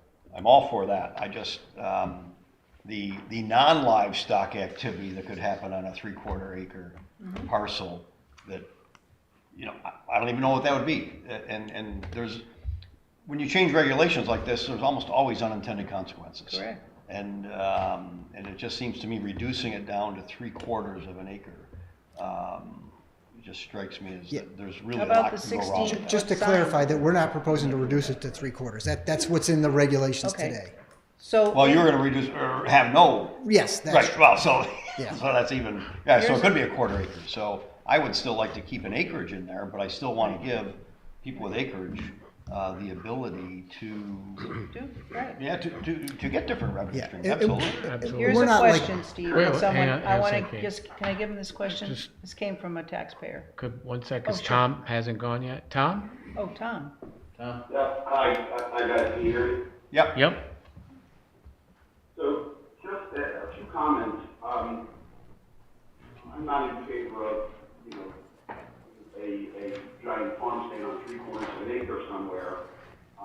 But I have seen small property hydroponics, vegetables and things grown in very innocuous looking barns as activities that can happen on a small piece of property with very little impact. I mean, it's just basically running water through the tubes. Everybody has seen the tower gardens that people use around town, but on a different scale, you can do that in a small building on 3/4 of an acre very easily and make a living at it. Not that we're saying we're going to put allow those in every cul-de-sac in town, but obviously there's an appropriate place for that. One of the other things as a supporter of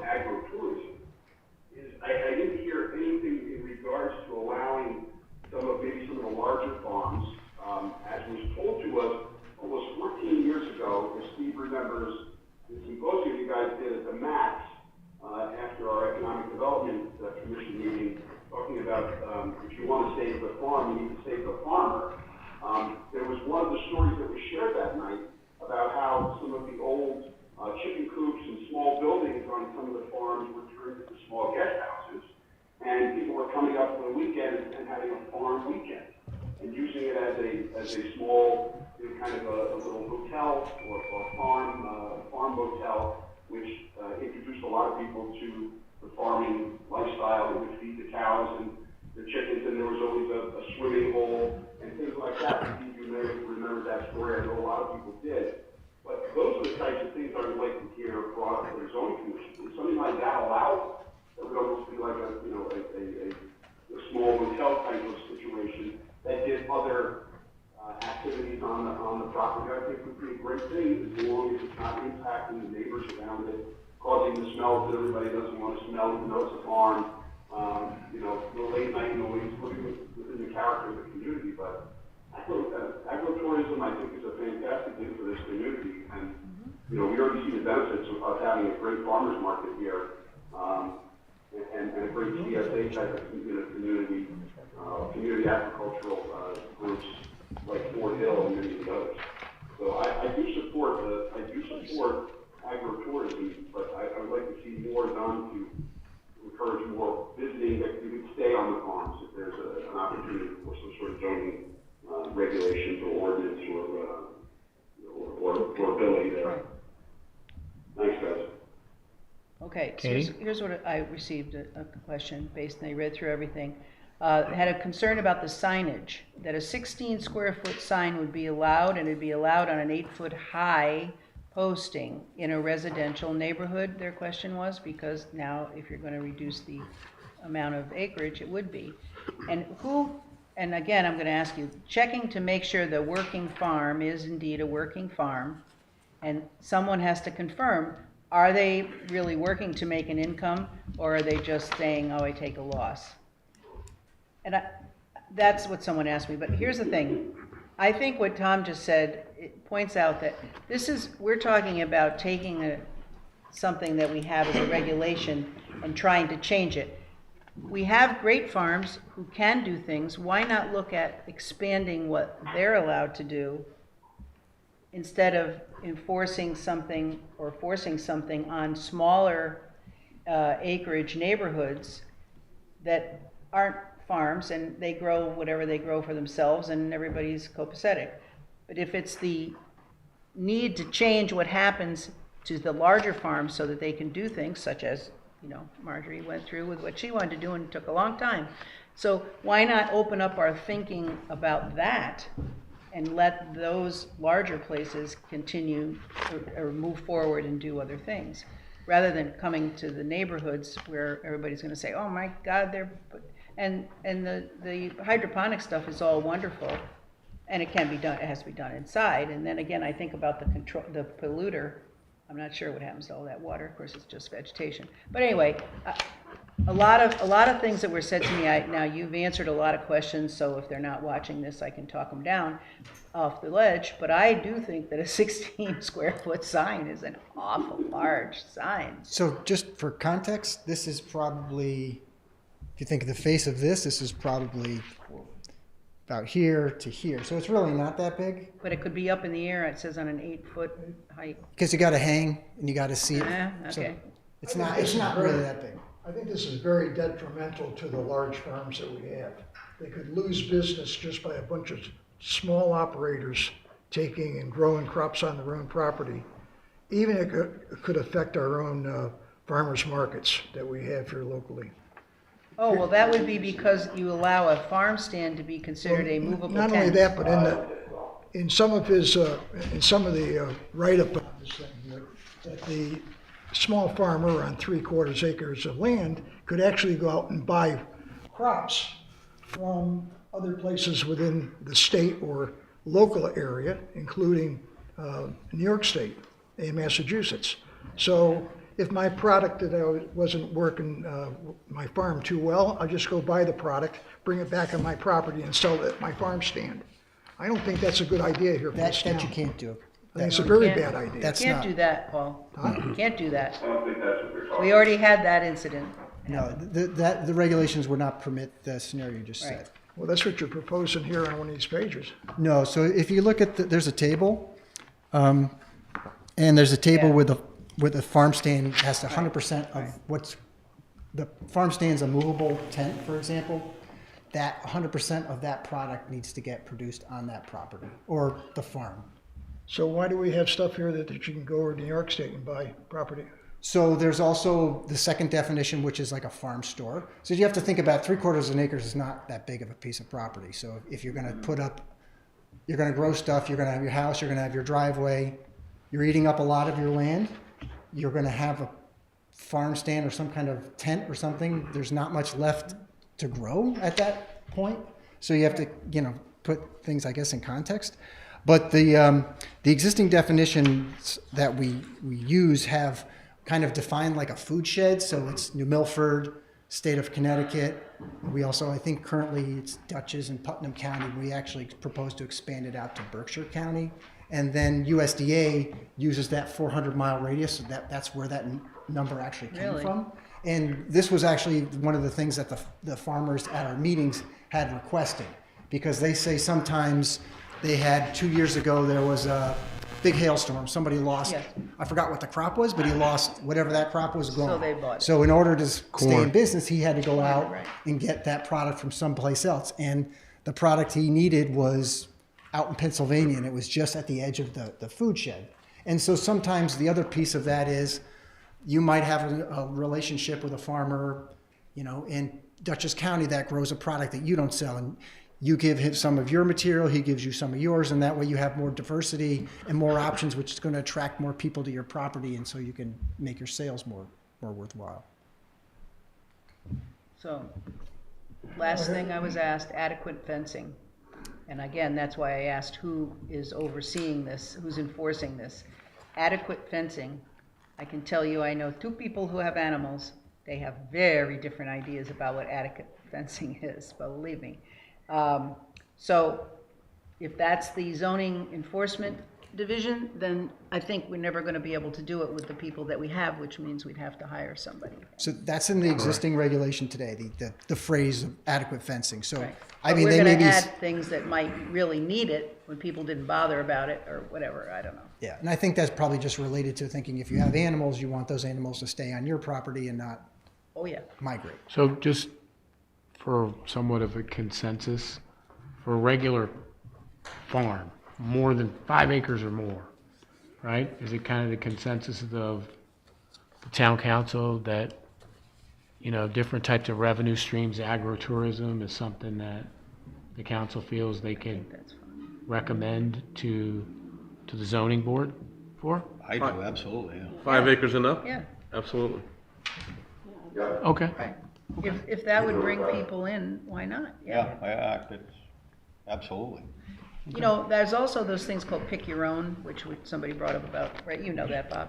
So again, then, you have to know, is there enough place for parking? Is there this? Is there a toilet? If they're going to have the fun doing that. I would say that in our area, in our town, like the people who do that take care of the issues, whatever they don't have those issues. In other words, people have been going for years to pick apples, to pick blueberries and things. Nobody's complaining, they love it. And that's why I go back and I say, if part of this agritourism is being stifled by not being able to do the tourism stuff, why don't we think about talking about how we can help that happen instead of, again, right, instead of pushing the roosters on us.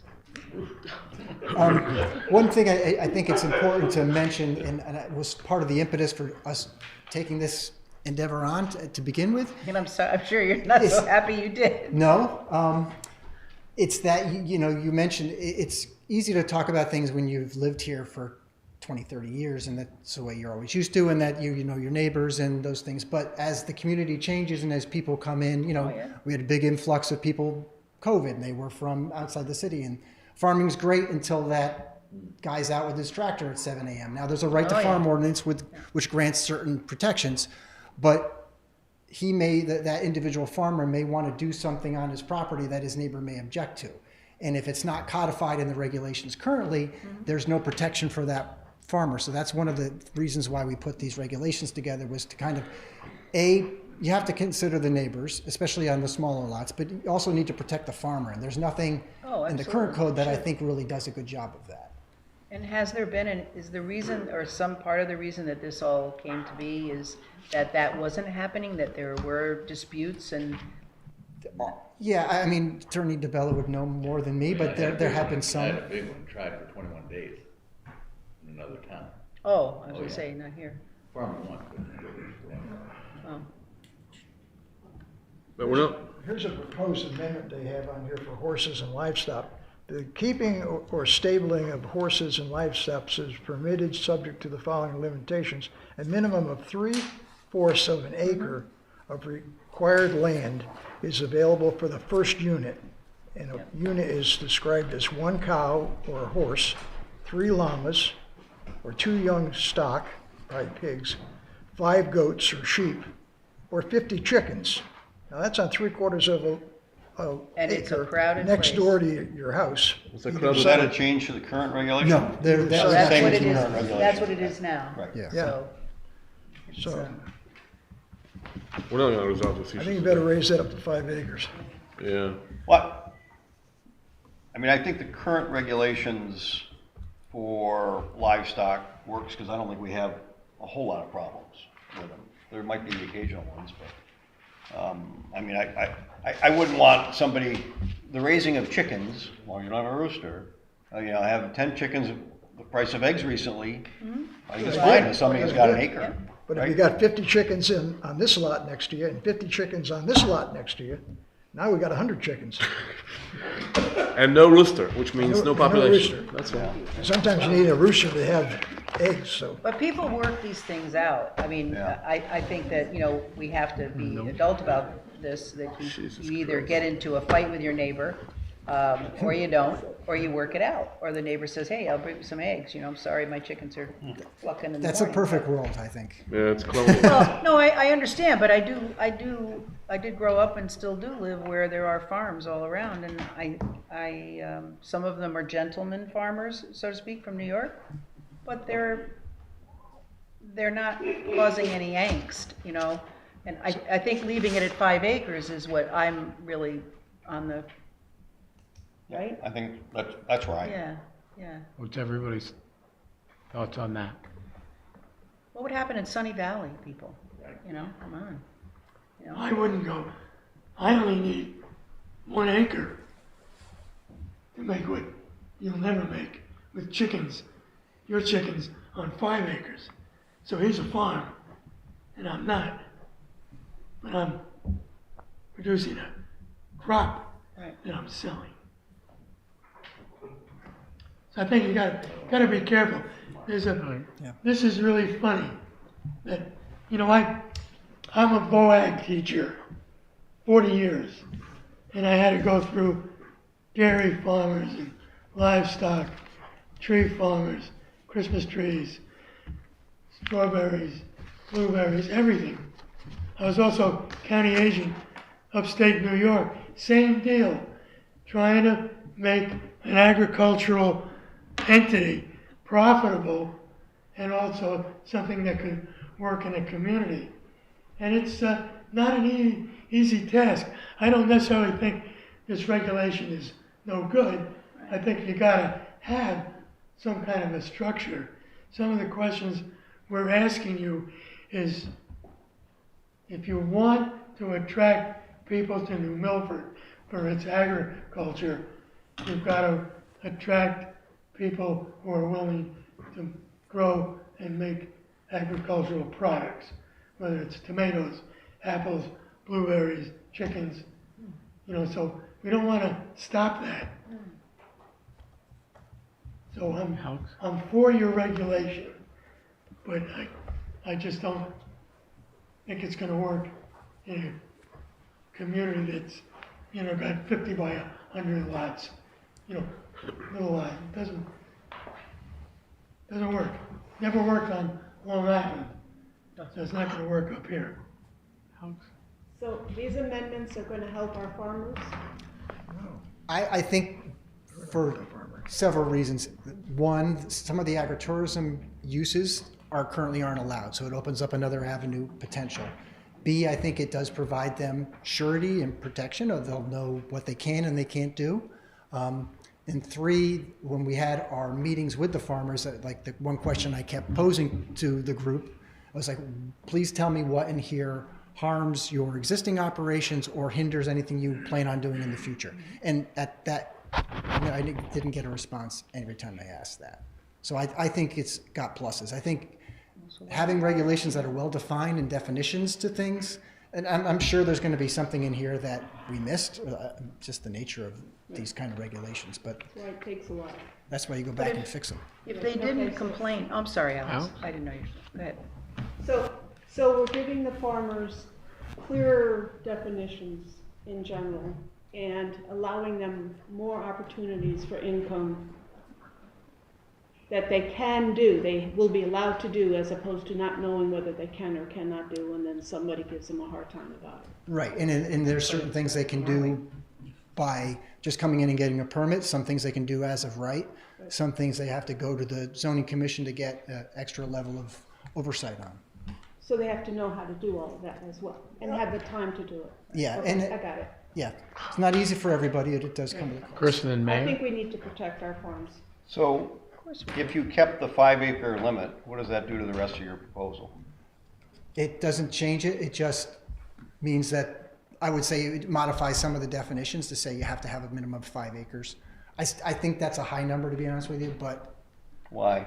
Because I think you can do things in the right area. I mean, I get the traditional subdivision, like if everything's carved up on a cul-de-sac with a 1-acre lot, and that scenario I get, but I think if you had 3 acres on that street, you might have something different. It could be something different. Do you think maybe 3 acres is more appropriate? I'm not a numbers guy because all these zoning numbers are so arbitrary. There's no rhyme or reason to them. So I think, something twice the minimum lot area with a bare minimum of 2, maybe it's 2 acres. I don't know if that gives people some comfort. But how does that help a farmer make more?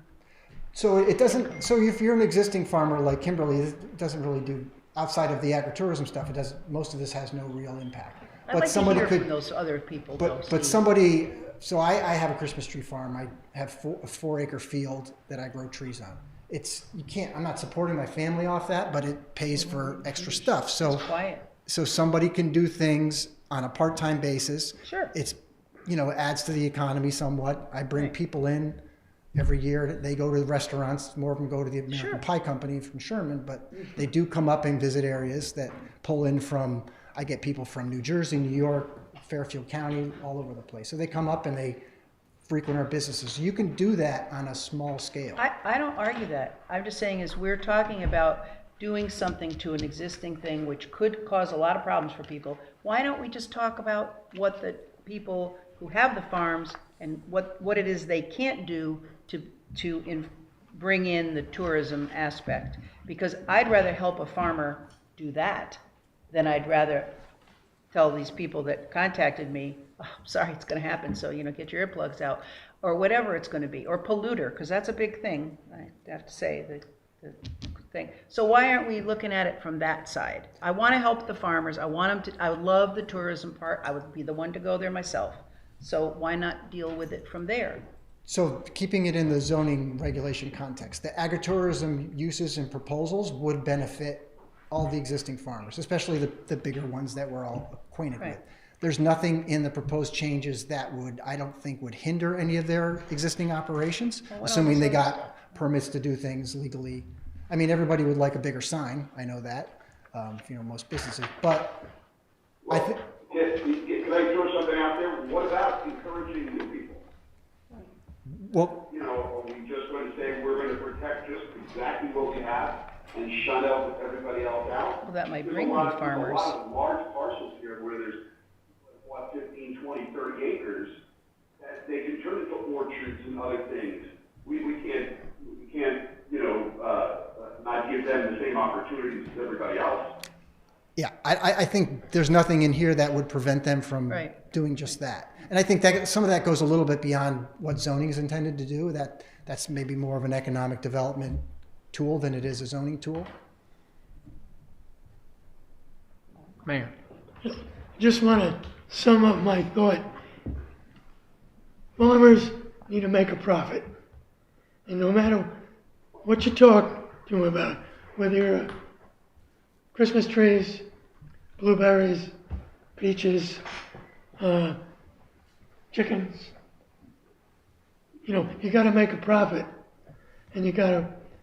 I think by allowing a large enough entity so that a person, you grow Christmas trees, and you say, well, maybe pays your taxes a bit, you know, but Mrs. Rawson is going to be transferring from a former student of mine that ran a Christmas tree farm that was Hunt Hill Farm.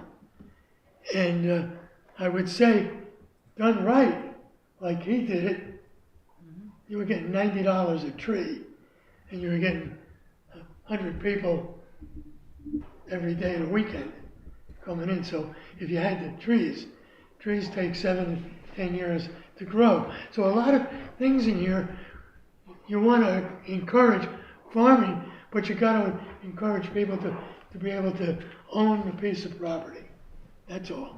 And I think sometimes 5 acres is not going to do it. On the visitations of going to a large farm, what's the process on parking? Do they have to have parking facilities to? Yeah, so the proposed regulations put a standard in for like agritourism for every active acre. So you might have a 100-acre farm, but you're only using 5 acres for the particular agritourism, just for as an example. You have to have 7 parking spaces for that, for every acre. So if I had a 1 acre thing, which was the original proposal, or 3/4 of an acre, how many parking spots do I have to have in my yard? So if that, yeah, so let's say you had an acre and you dedicated 3/4 of that to the agritourism, just for example, if that worked, you'd need 3/4 of 7, so that's what, 5 or so? Yeah. So I need 5 more parking spots in my yard. Plus what you need for your house. And you don't call it. But then, if you can't provide it, you can't do it. That's part of the other aspect. Well, yes, but the thing, Steve, that I ask is, people will do it.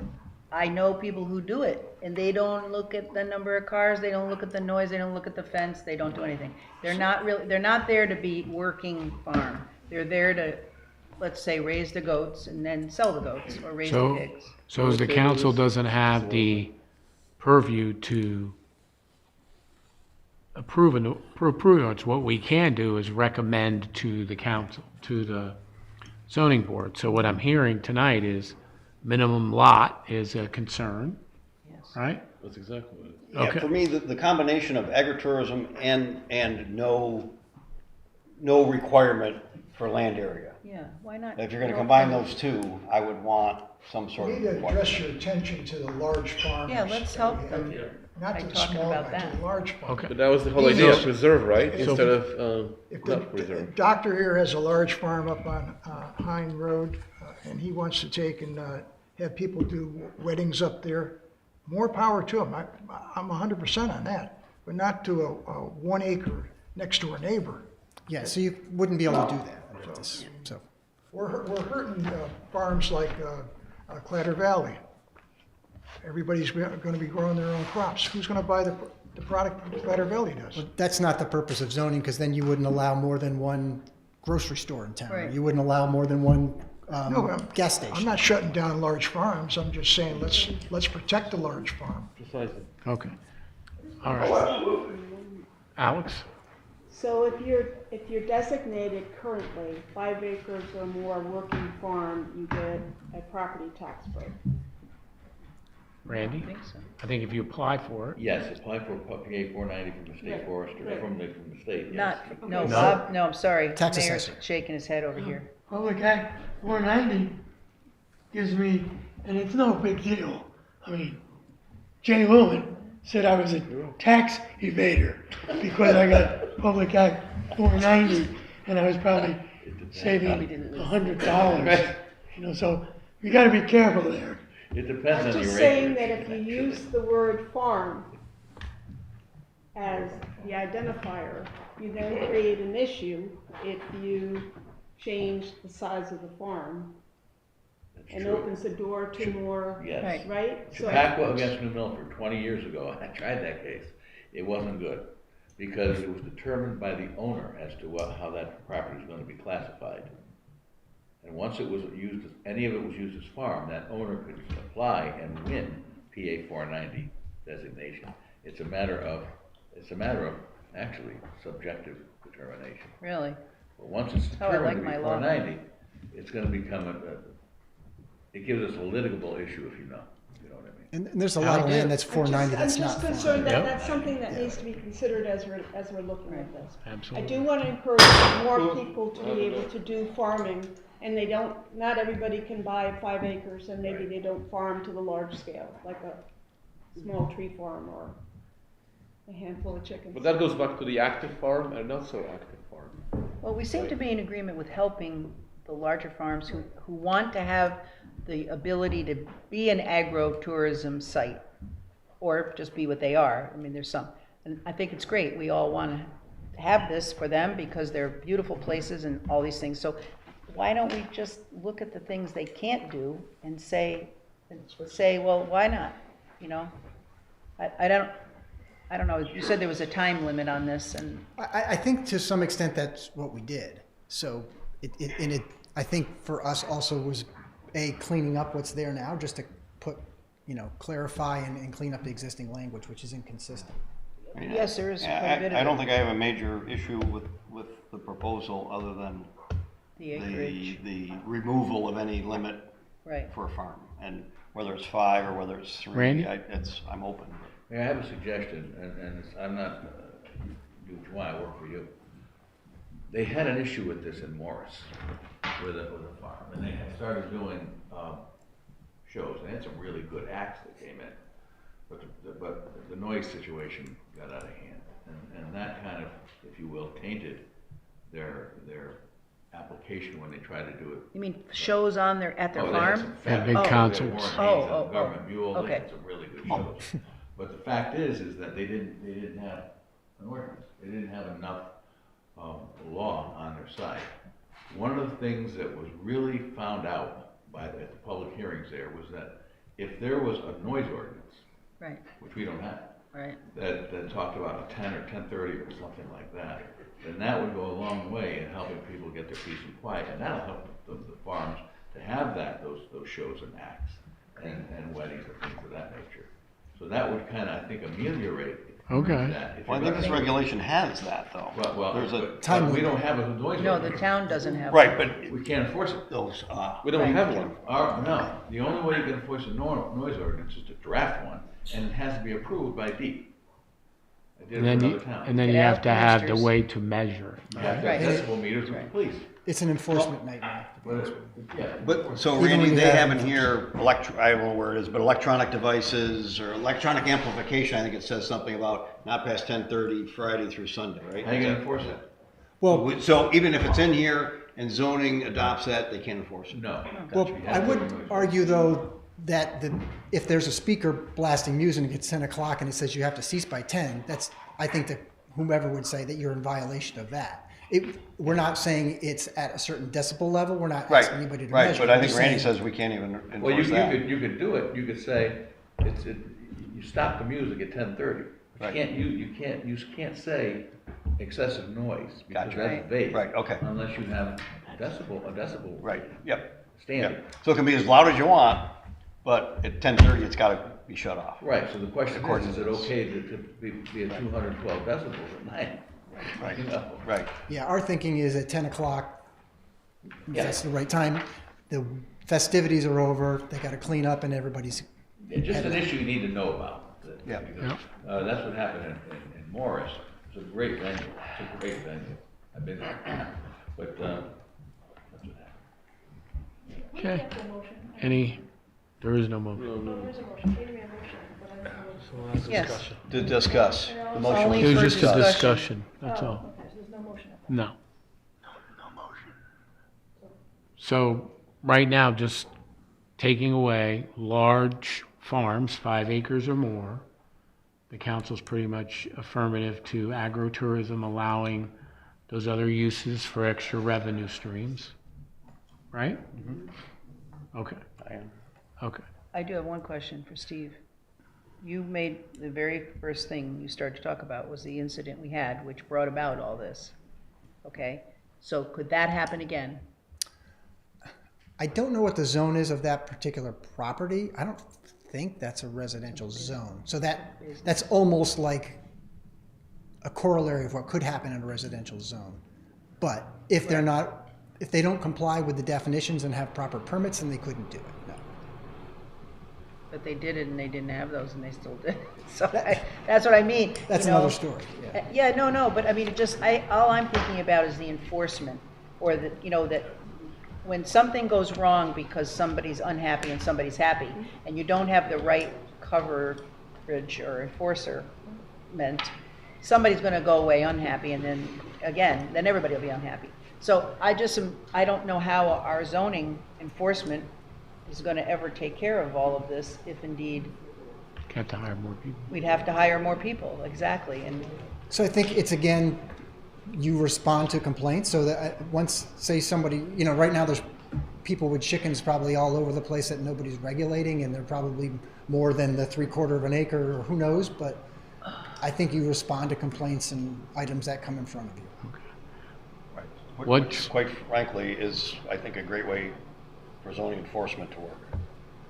I've never called them for any things like that. I would never think about that, but that's what you're saying is would happen. Is there kind of a consensus of the council for the minimum acreage?